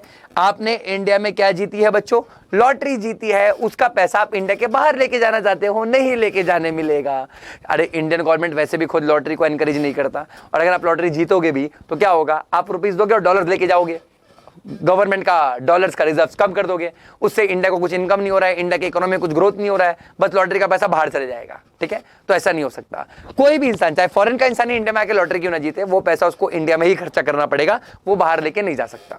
सेम उसी के जैसा मिलता जुलता ट्रांजैक्शन है, सेकंड नंबर ट्रांजैक्शन, जो बोलता है आपको इनकम आया रेसिंग, राइडिंग, ऐसे अदर रिलेटेड हॉबीज, या फिर आपको पैसा बाहर लेके जाना है। सर क्यों पैसा बाहर लेके जाना है, क्योंकि आपको बाहर लॉटरी टिकट खरीदनी है ना, फॉरेन में लॉटरी टिकट खरीदनी है, उसके लिए आपको डॉलर लेके जाना है, या आपको बैंड मैगजीन खरीदनी है, बैंड मैगजीन जो अलाउड ही नहीं है, गवर्नमेंट इधर खरीदना अलाउ नहीं करता, तो फॉरेन जाके क्या करोगे, या फिर फुटबॉल पूल्स, ये फुटबॉल पूल्स या स्वीपस्टिक्स मतलब फुटबॉल पर सट्टा लगाना, फॉरेन कंट्रीज में लीगल है फुटबॉल पे सट्टा लगाना, बट इंडिया में वो अलाउड नहीं है, इसके लिए आपको यहां से भी पैसा बाहर लेके जाने नहीं देंगे, करेक्ट है, इजी। तो तुम ध्यान देना, पहला 3 ट्रांजैक्शन तुमको सिमिलर ही दिखेगा, जिसके लिए आपको फॉरेन एक्सचेंज लेके जाने नहीं मिलेगा, लॉटरी का पैसा जीते तो यहां से बाहर नहीं लेके जा सकते, सेकंड रेसिंग राइडिंग या कोई दूसरा रिलेटेड हॉबी होगा उसका पैसा बाहर लेके नहीं जा सकते, या फिर आप इधर से बाहर डॉलर नहीं लेके जा सकते, क्या जीतने के लिए, लॉटरी का टिकट खरीदने के लिए, बैंड मैगजीन खरीदने के लिए, फुटबॉल पूल्स और स्वीपस्टिक्स सट्टा ही होता है, ठीक है। अच्छा, फिर उसके बाद आता है, इधर से थोड़े टेक्निकल पॉइंट चालू हो रहे हैं, ध्यान देना, पहला 3 बहुत इजी था, फिर कौन सा ट्रांजैक्शन है, 4th पॉइंट क्या बोलता है बच्चों, ध्यान देना एकदम अच्छे से, बोलता है payment of commission on exports, ठीक है। अच्छा ऑब्वियस सी बात है, अभी इतना ही पढ़ना और सुनना, अगर मैं फॉरेन में एक्सपोर्ट कर रहा हूं तो मुझे फॉरेन के कस्टमर थोड़ी पता है, तो कहने से मैं एजेंट हायर करूंगा और एजेंट मुझे कस्टमर ढूंढ के देगा, है ना, आराम से सुनना, ठीक है। मैं कहां पर बैठा हूं सर, मैं इंडिया में हूं सर, ठीक है। आई रिपीट सर, मैं कहां पर हूं, मैं इंडिया में हूं, ठीक है। I repeat once again, sir मैं कहां पर हूं सर, मैं इंडिया में हूं, इंडिया में बैठे बैठे मेरे को फॉरेन में एक्सपोर्ट करना है, तो मुझे कैसे पता चलेगा ये फॉरेन मुझे किसको एक्सपोर्ट करना है, कस्टमर कौन है, तो मैं क्या करूंगा, मैं ब्रोकर को हायर करूंगा, है ना बच्चों। मैं किसको हायर करूंगा बच्चों, मैं ब्रोकर को हायर करूंगा, और ब्रोकर को हायर करके बोलूंगा कि ब्रोकर मुझे बताओ किसको एक्सपोर्ट करना है, तुम एक काम करो, तुम मेरे को कस्टमर ढूंढ के दो, मैं तुमको उसके लिए कमीशन पे करूंगा, करेक्ट है। अब यहां पर सिचुएशन देखिए, payment of commission on exports, यानी अगर एक person resident in India government से जाके बोलता है हमें डॉलर दे दीजिए, गवर्नमेंट बोलता है क्यों डॉलर चाहिए, तो बोलता है कि हमें फॉरेन में एक्सपोर्ट किया है तो उसके लिए कमीशन पे करना है, ठीक है। लेकिन इधर एक्सपोर्ट किसको किया है, towards equity investments in joint venture और wholly owned subsidiary abroad of Indian companies. अरे तेरी कंपनी इंडिया में है, उसी की होल्डी ओन्ड सब्सिडरी या जॉइंट वेंचर इंडिया के बाहर है। अब तो खुद ही के जॉइंट वेंचर या होल्डी ओन्ड सब्सिडरी को एक्सपोर्ट करके बोलता है कि हमें एक्सपोर्ट पर कमीशन पे करना है, तो ये अलाउड नहीं होगा, है ना, ये अलाउड नहीं होगा, क्योंकि तू तो जानता है कस्टमर कौन है, तेरा ही सब्सिडरी कंपनी है, तेरा ही जॉइंट वेंचर है, ठीक है। तो तेरे को यहां पर एक्सपोर्ट पे कमीशन पे करने के लिए नहीं मिलेगा, अलाउड नहीं है, ठीक है। एग्जांपल के तौर पर देखो, रिलायंस इंडस्ट्रीज लिमिटेड है, उसका होल्डी ओन्ड सब्सिडरी WOS मतलब होल्डी ओन्ड सब्सिडरी कौन है, ऑरोरा एल्गे इनकॉर्पोरेशन या यूएसए की है। वैसे तो बहुत सारी है, बट ये मैं हमेशा एग्जांपल लेता हूं, ठीक है। ऑरोरा एल्गे इनकॉर्पोरेशन जो यूएसए की है। अब रिलायंस इंडस्ट्रीज अगर उनको एक्सपोर्ट कर रहा है तो इस एक्सपोर्ट पे जो कमीशन पे करना है वो अलाउड नहीं है, वो अलाउड नहीं है, उसके लिए आपको पैसा नहीं मिलेगा, ठीक है। उसके लिए आपको डॉलर्स नहीं मिलेगा, क्योंकि आप कस्टमर्स को जानते हो। हाँ, यही अगर वो होल्डी ओन्ड सब्सिडरी या जॉइंट वेंचर नहीं होता और फिर एक्सपोर्ट करने के लिए अगर एजेंट को कमीशन पे करना पड़ रहा है तो ठीक है, तब अलाउड है, अदरवाइज अलाउड नहीं है। करेक्ट है, इजी। फिर फिफ्थ वाला प्रोहिबिटेड ट्रांजैक्शन क्या है, बोलता है रेमिटेंस ऑफ डिविडेंड। आप डिविडेंड नहीं दे सकते by a company to whom dividend balancing is applicable. याद रखना, ये डिविडेंड बैलेंसिंग का कंसेप्ट अभी एप्लीकेबल नहीं होता, ठीक है, लेकिन दिया तो पढ़ना पड़ता है, एग्जाम में क्वेश्चन भी बनेगा, बट डिविडेंड बैलेंसिंग का कंसेप्ट अभी नहीं है, ये 2000 अर्ली 2000 तक का हट चुका है, ठीक है। क्या होता है सर डिविडेंड बैलेंसिंग, समझो, ठीक है। देखो कंसेप्ट बता रहा हूं डिविडेंड बैलेंसिंग का, ध्यान देना। मान लो आईटीसी लिमिटेड करके कंपनी है, ठीक है, उसमें ना फॉरेन इन्वेस्टर्स का भी इन्वेस्टमेंट है, ठीक है। अच्छा, अब तुमको तो पता है कि आईटीसी रेगुलर बेसिस पे डिविडेंड डिक्लेयर करती रहती है, करेक्ट। तो अब देखो हुआ क्या, now ITC limited declares dividend to its shareholders, ठीक है। आईटीसी लिमिटेड ने अपने शेयर होल्डर्स को क्या पे किया, अपने शेयर होल्डर्स को डिविडेंड डिक्लेयर, शेयर होल्डर्स के लिए डिविडेंड डिक्लेयर किया। अब अगर आईटीसी डिविडेंड डिक्लेयर किया तो इंडिया में जो शेयर होल्डर्स हैं उनको तो पे करेगा ही, साथ ही साथ फॉरेन शेयर होल्डर्स को ही पे करना पड़ेगा, है ना। तो मेरे एग्जांपल के हिसाब से आईटीसी को अब कितना पे करना है, $3 लाख पे करना है फॉरेन इन्वेस्टर्स को। तो डिविडेंड बैलेंसिंग कंसेप्ट क्या बोलता था कि ITC limited can make payment of dividend of $3 lakh only if ITC limited had earned at least $3 lakh in foreign exchange. समझा मैं क्या बोल रहा हूं, है ना। जब ये डिविडेंड बैलेंसिंग का कंसेप्ट था, ठीक है, तब होता क्या था कि अगर आईटीसी लिमिटेड, मेरे एग्जांपल में आईटीसी लिमिटेड को फॉरेन इन्वेस्टर्स को $3 लाख देना है, ठीक है, तो जब ये डिविडेंड बैलेंसिंग का कंसेप्ट हुआ करता था तो लॉ क्या बोलता था, लॉ बोलता था कि अगर आपको $3 लाख का डिविडेंड पे करना है तो पहले मेक श्योर करो कि आपने एटलीस्ट $3 लाख कमाया है। अगर आपने $3 लाख कमाया है तो ही आपको $3 लाख बाहर लेके जाने मिलेगा, अदरवाइज आपको $3 लाख बाहर लेके जाने नहीं मिलेगा। ये तुमको समझ रहा है मैं क्या बोलने की कोशिश कर रहा हूं, ये यस और नो, इजी है ना। मतलब आप जो डिविडेंड पे कर रहे हो balance it against the earnings, है ना। ये कब था, जब फेरा हुआ करता था या जब हम लोग को डॉलर्स बचाने होते थे कि आप उतना ही डिविडेंड दे सकते हो जितना आपने कमाया है। फिर ऐसा अगर कंसेप्ट आज होता तो कोई फॉरेनर क्यों इन्वेस्ट करेगा यहाँ पर, है ना। अब तो हम चाहते हैं कि फॉरेन डायरेक्ट इन्वेस्टमेंट हो, एफडीआई हो, तो इसके लिए अब ये कंसेप्ट नहीं होता, समझ रहा है। लेकिन जब ये कंसेप्ट चलता था, अगर आईटीसी को $3 लाख का डिविडेंड पे करना है फॉरेन इन्वेस्टर्स को, और अगर आईटीसी ने $3 लाख फॉरेन से कमाए नहीं एक्सपोर्ट करके, तो फिर आईटीसी को $3 लाख नहीं मिलेगा, प्रोहिबिटेड है ना, जब हुआ करता था। फिर 6 पॉइंट क्या बोलता है, 6 पॉइंट बोलता है पेमेंट ऑफ कमीशन, ठीक है, commission payment of commission on what, exports, ठीक है, एक्सपोर्ट्स पे commission under rupee state credit route, ठीक है, I repeat under rupee state credit route. Rupee state credit route याद रखना, आप अगर रुपी स्टेट क्रेडिट रूट के अंदर एक्सपोर्ट करोगे तो उसमें आपको कमीशन पे करना अलाउड नहीं है। हाँ, लेकिन याद रखना अगर आप टी एंड टोबैको यानी दोनों ही नशे हैं, एक चाय एक सिगरेट, ठीक है, तंबाकू, ठीक है, टी एंड टोबैको का एक्सपोर्ट करें तो वहां पर आप 10% ऑफ इनवॉइस वैल्यू यानी जितना भी बिल होगा उसका 10% आप एक्सपोर्ट पे कमीशन पे कर सकते हो। उसके अलावा टी एंड टोबैको को छोड़कर रुपी स्टेट क्रेडिट रूट के अंदर अगर कोई भी एक्सपोर्ट करोगे तो उस पर कमीशन पे करने का प्रोहिबिटेड है, अलाउड नहीं है। सर ये रुपी स्टेट क्रेडिट रूट क्या हुआ करता था, ध्यान देना, हुआ क्या था, इंडियन गवर्नमेंट ने भारी मात्रा में आर्म्स एंड एम्युनिशन रशिया से इंपोर्ट किए थे। देखो समरी में बता रहा हूं, इन डिटेल नहीं बता रहा हूं, ठीक है। इंडियन गवर्नमेंट ने भारी मात्रा में क्या किए थे, भारी मात्रा में आर्म्स एंड एम्युनिशन रशिया से इंपोर्ट किए थे। ये बात हो रही है 90s की, ठीक है। आज ये रुपी स्टेट क्रेडिट नहीं है एप्लीकेबल, बट ये बात तब की हो रही है, ठीक है। भारी मात्रा में आर्म्स एंड एम्युनिशन को क्या किया था, भारी मात्रा में आर्म्स एंड एम्युनिशन को इंपोर्ट किया था। सर क्यों, सर क्यों, अरे क्योंकि हमारे पास नहीं होता था ना, ठीक है, हमारे पास नहीं होता था, आर्म्स एंड एमिनेशन हमारे पास नहीं होता था। तो भाई पाकिस्तान से लड़े कैसे, ठीक है, दुनिया भर का वॉर चलता था अपना, ठीक है, तो हम रशिया से क्या करते थे, आर्म्स एमिनेशन लेते थे। अब उसका पेमेंट कैसे करें, पेमेंट करने के लिए हमारे पास डॉलर्स थे नहीं, ठीक है, हमारे पास डॉलर्स थे नहीं, ठीक है, बहुत बहुत समरी बता रहा हूं, ध्यान देना, ठीक है। पेमेंट करने के लिए हमारे पास डॉलर्स नहीं थे, तो पेमेंट किया कैसे जाए, तो ना हमने क्या किया था, रुपी से पेमेंट कर दिया रशिया को, और रुपी से पेमेंट कर दिया। तो रशिया बोला रुपीस का क्या करेंगे हम, तो इंडियन गवर्नमेंट बोला देखो हमारे पास डॉलर तो है नहीं, हमारे पास रुपीस ये लेना तो लो वरना गुड्स वापस कर दो, गुड्स वापस लेके जाओ। तो रशिया बोला ठीक है चलो रुपीस तो रुपीस। फिर रशिया ने क्या किया, रशिया ने हमारा रुपीस इंटरनेशनल मार्केट में सेल करना चालू कर दिया, डेप्रिशिएट करना चालू कर दिया रुपीस को, यानी रशिया ने हमारा रुपीस 10-15% डिस्काउंट में बेचना चालू कर दिया, इससे रुपीस डेप्रिशिएट होने लगा। तो इंडियन गवर्नमेंट ने क्या किया, इंडियन गवर्नमेंट रशिया के साथ ये ना हो, रुपी डेप्रिशिएट ना हो, ऐसा रशिया हमारा रुपीस इंटरनेशनल मार्केट में सेल ना करे, इसके लिए इंडियन गवर्नमेंट ने क्या बोला, इंडियन गवर्नमेंट बोला रशिया सुन, ए रशिया सुन, जितना भी तेरे को कर्जा देना बाकी है, मान लो 4,000 करोड़ 5,000 करोड़ जो भी रुपया बाकी है, ठीक है, उतने का हम तुमको एक्सपोर्ट करेंगे, है ना, उतने का हम तुमको एक्सपोर्ट करेंगे। यानी इंडिया ने रशिया को बोला तुमने जो हमको आर्म्स एंड एमिनेशन दिया उसके बदले रुपीस दिया तुमको नहीं चल रहा है, तो हम उसके बदले तुमको एक्सपोर्ट करेंगे ऐसे गुड जो तुमको लगते हैं, करेक्ट है। और इससे हुआ क्या, इससे हमारा एक्सपोर्टर भी खुश, क्योंकि हमारे एक्सपोर्टर को कस्टमर चाहिए था, कस्टमर कौन मिल गया, रशिया, ठीक है। तो इंडियन गवर्नमेंट ने क्या किया, Indian government instructed Indian exporter to export goods to Russia, correct है। अच्छा, जब इंडियन एक्सपोर्टर रशिया में गुड्स एक्सपोर्ट करता था, है ना, एक्सपोर्ट करता था गुड्स, उसके बदले रशिया क्या देता था, उसके बदले रशिया पेमेंट नहीं देता था, क्रेडिट नोट मिलता था। क्रेडिट नोट मतलब 1 करोड़ रुपए का गुड्स एक्सपोर्ट किया तो 1 करोड़ का क्रेडिट नोट मिलेगा किसको, एक्सपोर्टर को।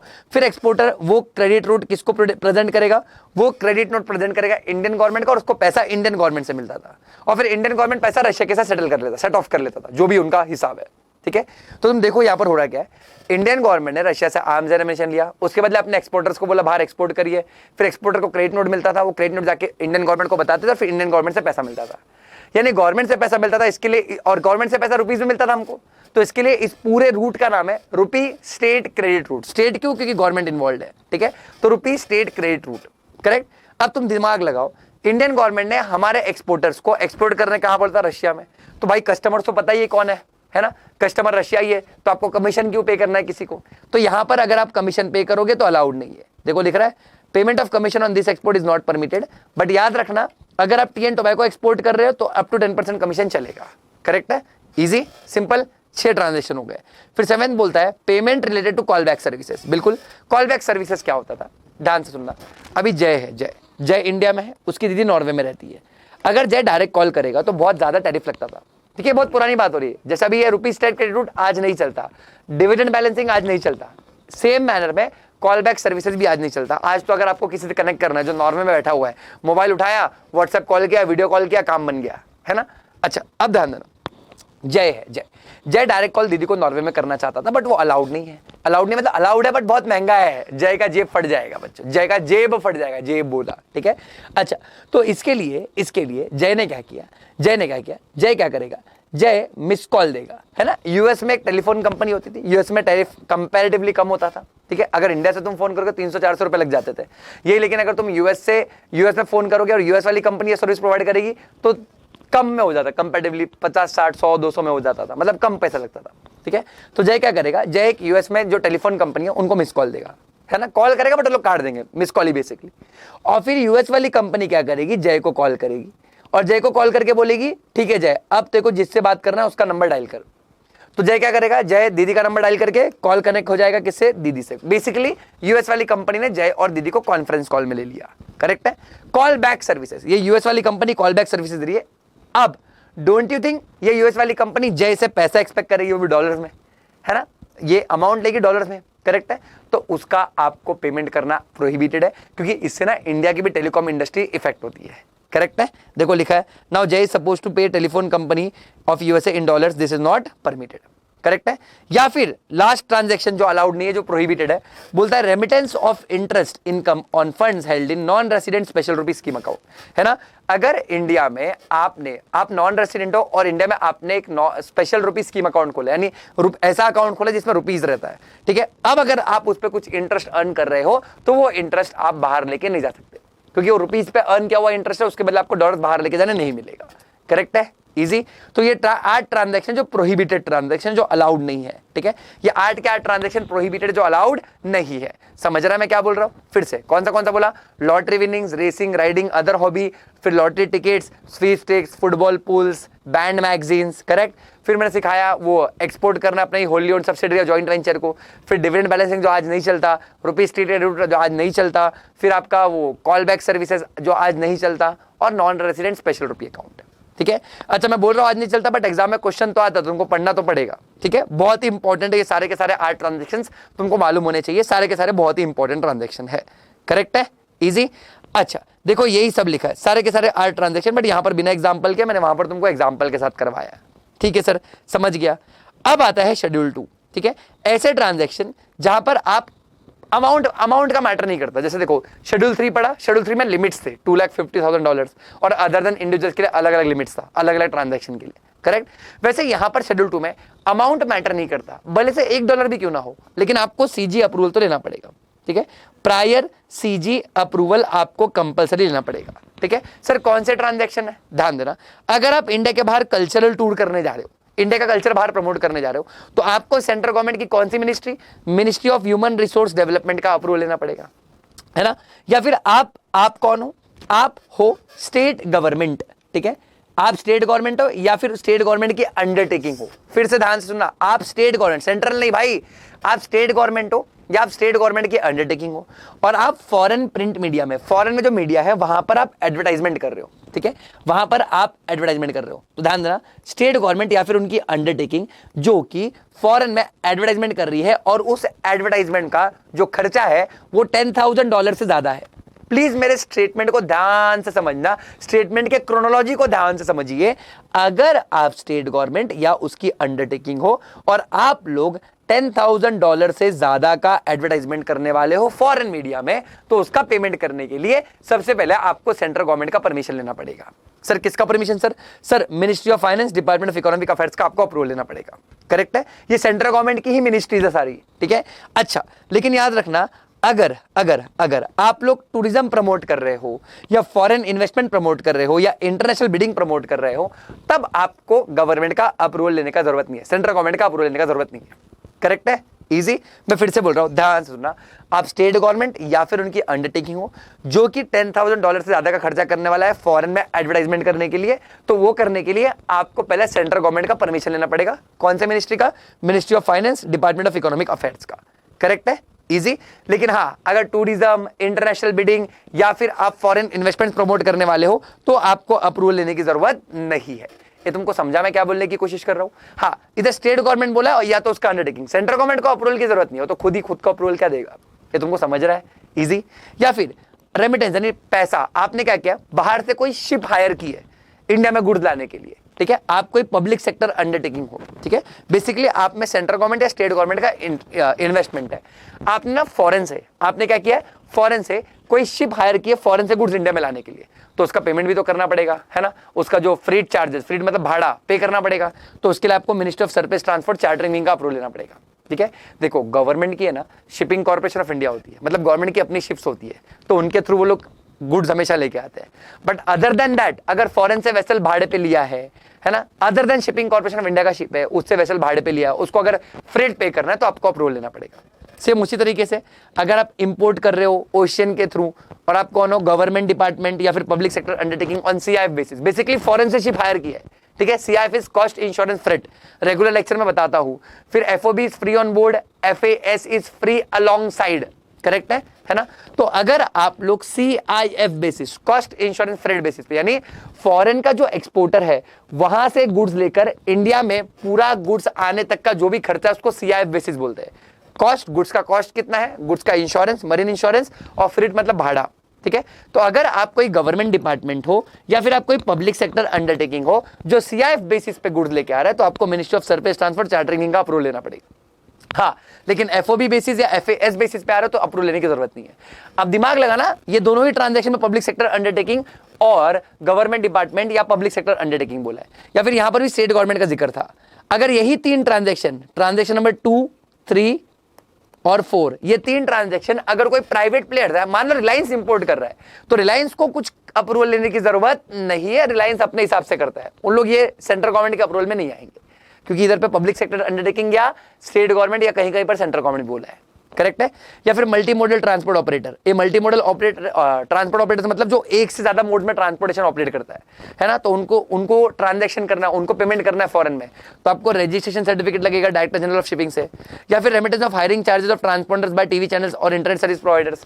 देखो याद रखना, मान लो इंडिया का कोई टीवी चैनल्स है, ठीक है, या इंडिया का कोई इंटरनेट सर्विस प्रोवाइडर है, उसको बाहर भी अपने शोज को या नेटवर्क को ऑन एयर करना है। जैसे हम चाहते हैं कि तारक मेहता का उल्टा चश्मा, या हम चाहते हैं कि कौन बनेगा करोड़पति यूएस में भी दिखे, तो वहां पर वहां के जो सैटेलाइट एजेंसीज है वहां पर ट्रांसपॉन्डर्स यानी सेल्स बुक करने पड़ते हैं, तो वहां पर पेमेंट करना पड़ेगा बुकिंग करने के लिए, डॉलर्स पे करने, स्लॉट बुक करने के लिए। तो आपको, अगर आप टीवी चैनल हो तो आप अप्रूवल लोगे ministry of information and broadcasting का, और अगर आप इंटरनेट सर्विस प्रोवाइडर हो तो आप अप्रूवल लोगे ministry of communication and information technology, correct है। या फिर आप रेमिटेंस करना चाहते हो कंटेनर डिटेंशन चार्जेस, पता है बड़े बड़े कंटेनर में इंपोर्ट होता है, तो कंटेनर खाली करके वापस करना पड़ता है। अगर आप एक टाइम के बाद कंटेनर अपने पास रखोगे तो आपको उसका चार्जेस पे करना पड़ता है। कितना चार्जेस, वो डायरेक्टर जनरल ऑफ शिपिंग बताता है, लेकिन अगर डायरेक्टर जनरल ऑफ शिपिंग ने जितना चार्जेस बोला है, अगर आप उससे ज्यादा पे कर रहे हो तो आपको मिनिस्ट्री ऑफ सरफेस ट्रांसपोर्ट का अप्रूवल लेना पड़ेगा, ठीक है। या फिर आप प्राइज मनी दे रहे हो या स्पॉन्सरशिप दे रहे हो या स्पोर्ट्स एक्टिविटी के लिए फॉरेन में by person other then international, national, state level sports body, तो आपको क्या करना पड़ेगा, आपको प्रायर सेंट्रल गवर्नमेंट का अप्रूवल लेना पड़ेगा। मान लो कल कोई, मैं क्या करता हूं, कल कोई यूएस में क्रिकेट टूर्नामेंट को स्पॉन्सरशिप दे रहा हूं, है ना, और अगर अमाउंट इन्वॉल्व है $1 लाख से ज्यादा, तो मुझे सेंट्रल गवर्नमेंट का पहले परमिशन लेना पड़ेगा, तो ही मैं स्पॉन्सरशिप दे सकता हूं, अदरवाइज नहीं दे सकता। समझ रहे हो, इजी है। हाँ, लेकिन बीसीसीआई करेगा तो कोई अप्रूवल लेने की जरूरत नहीं, बिकॉज वो लोग अप्रूव्ड है ना, वो लोग अप्रूव्ड है, एज इन वो लोग रिकॉग्नाइज्ड स्पोर्ट्स बॉडी है। सेम इंडियन ओलंपिक एसोसिएशन करेगा, IOA बोलते हैं, तो भी अलाउड है ना, ये सब रिकॉग्नाइज्ड बॉडी है। But other than recognised body, अगर 1 लाख से ऊपर का अमाउंट है तो अप्रूवल लेना पड़ेगा ministry of HRD, that is human resource development, उसमें भी department of youth affairs and sports, correct है। या फिर remittance of membership of PNI club, PNI is protection and indemnity club, एक तरीके का NGO है जो इंश्योरेंस का काम करता है, जो आपके इंपोर्ट एक्सपोर्ट को इंश्योर करता है। तो अगर वहां से आप इंश्योरेंस निकाल रहे हो, वहां के मेंबर बन रहे हो, तो उसके लिए आपको ministry of finance insurance division का अप्रूवल लेना पड़ेगा, है ना। सर लेकिन आपने ट्रांजैक्शन समझा है वो तो ठीक है, पर सर ये मिनिस्ट्री का नाम याद नहीं हो रहा है, ठीक है कोई बात नहीं, आप लोग है ना ये पार्ट याद रखना, ठीक है, ये वाला पार्ट याद होना चाहिए, ठीक है, मतलब स्क्रीन के लेफ्ट साइड वाला पार्ट याद होना चाहिए, राइट साइड वाला पार्ट नहीं याद है तो भी चलेगा। अगर आपको मिनिस्ट्री का नाम याद नहीं है, देखो याद होगा तो बहुत बढ़िया, लेकिन अगर याद नहीं है तो आप लोग लिखोगे concern ministry of central government, ठीक है, क्या लिखोगे, concern ministry of central government, और आपका काम बन जाएगा। ये समझ रहा है मैं क्या बोल रहा हूँ, यस और नो, इजी है, सिंपल, डन, बढ़ू मैं आगे, ठीक है, ओके सर। ये हमने पढ़ा अब तक करंट अकाउंट ट्रांजैक्शन, ठीक है। अब इसी PDF का एक और पार्ट है जो बात करता है कैपिटल अकाउंट ट्रांजैक्शन की। डेफिनेशन तो तुमको मैंने ऑलरेडी सिखा दिया कैपिटल अकाउंट ट्रांजैक्शन का, ऐसा ट्रांजैक्शन जो पर्सन रेसिडेंट इन इंडिया का asset liability outside India alter करता है, या फिर पर्सन रेसिडेंट आउटसाइड इंडिया का asset liability in India alter करता है, उसी को हम कैपिटल अकाउंट ट्रांजैक्शन बोलते हैं। अच्छा, जब कैपिटल अकाउंट ट्रांजैक्शन पढ़ेंगे, सेक्शन कौन सा आएगा, सेक्शन नंबर आएगा 6, ठीक है, आई रिपीट, सेक्शन नंबर कौन सा आएगा, सेक्शन नंबर आएगा 6। क्या बोला है, ध्यान से सुनना, सेक्शन नंबर 6 में कैपिटल अकाउंट ट्रांजैक्शन के लिए ब्रॉड प्रोविजन बना है, उसका इन डिटेल डिस्कशन इन लोगों ने रेगुलेशन में लिख रखा है। याद रखना ना, करंट अकाउंट ट्रांजैक्शन के लिए रूल्स होता है, कैपिटल के लिए रेगुलेशंस होता है, करेक्ट। अब देखो लिखा है, बोलता है एनी पर्सन जिसको भी फॉरेन एक्सचेंज करना है कैपिटल अकाउंट ट्रांजैक्शन के लिए वो कर सकता है, वो ड्रॉ और सेल कर सकता है ना। कोई भी इंसान जिसको भी कैपिटल अकाउंट ट्रांजैक्शन करना है, अगर उसको फॉरेन एक्सचेंज चाहिए या उसको फॉरेन एक्सचेंज बेचना है कैपिटल अकाउंट ट्रांजैक्शन के लिए, तो वो किससे करेगा, ऑथोराइज पर्सन के थ्रू। ये तो मैंने आपको पहले ही बताया था, अदर देन ऑथोराइज पर्सन आप किसी और के साथ ट्रांजैक्शन नहीं कर सकते, करेक्ट। अच्छा, फिर आरबीआई क्या करेगा, आरबीआई कंसल्ट करेगा सेंट्रल गवर्नमेंट से, बिल्कुल, आरबीआई सेंट्रल गवर्नमेंट से डिस्कस करके रूल्स बनाएगा किस बारे में, बोलता है कौन से क्लास और classes of capital account transaction जिसमें डेट इंस्ट्रूमेंट्स इन्वॉल्व है ना। डेट इंस्ट्रूमेंट्स इन्वॉल्व है मतलब फॉरेन से इंडिया में इन्वेस्टमेंट डेट में हो रहा है, या इंडिया से फॉरेन में इन्वेस्टमेंट डेट कैपिटल में, डिबेंचर्स वगैरह में, बॉन्ड्स वगैरह में हो रहा है, विच आर परमिसेबल, कितने अमाउंट तक वो परमिसेबल होगा, and any other condition relating to such transaction, या आरबीआई सेंट्रल गवर्नमेंट से डिस्कस करके बताएगा। अच्छा, इसका उल्टा, सेंट्रल गवर्नमेंट कंसल्ट करेगा आरबीआई से और बोलेगा कौन से क्लासेस ऑफ ट्रांजैक्शन जिसमें डेट इंस्ट्रूमेंट्स इन्वॉल्व नहीं है जो अलाउड होगा, है ना। जैसे फॉर एग्जांपल, अगर इंडियन पर्सन को, PRI को बाहर घर लेना है या बाहर वाले को इंडिया में घर लेना है, तो उसके लिए जो रूल्स एंड रेगुलेशंस है वो कौन बनाएगा, वो सेंट्रल गवर्नमेंट आरबीआई के साथ मिलकर बनाएगा। बट ये डेट इंस्ट्रूमेंट होता तो आरबीआई सेंट्रल गवर्नमेंट के साथ मिलकर बनाता। समझ रहा है? डेट इंस्ट्रूमेंट्स का पावर आरबीआई ने अपने हाथ में रखा है, other then debt instrument central government के पावर है। ठीक है, फिर कितना अमाउंट तक अलाउड है और condition related to such transaction. Clear है? इजी।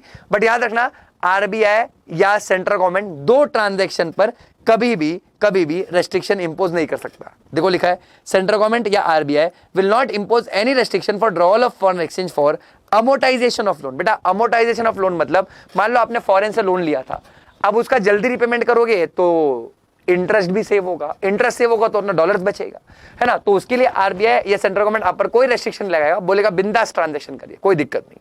या फिर डेप्रिसिएशन ऑफ डायरेक्ट इन्वेस्टमेंट, यानी मान लो फॉरेन में हमने इन्वेस्टमेंट कर रखा था, ठीक है, फॉरेन में हमने $1 करोड़ का इन्वेस्टमेंट कर रखा था, इतना अच्छा बिजनेस किया कि क्या बताऊं, अब इसका वैल्यू बचा है $60 लाख।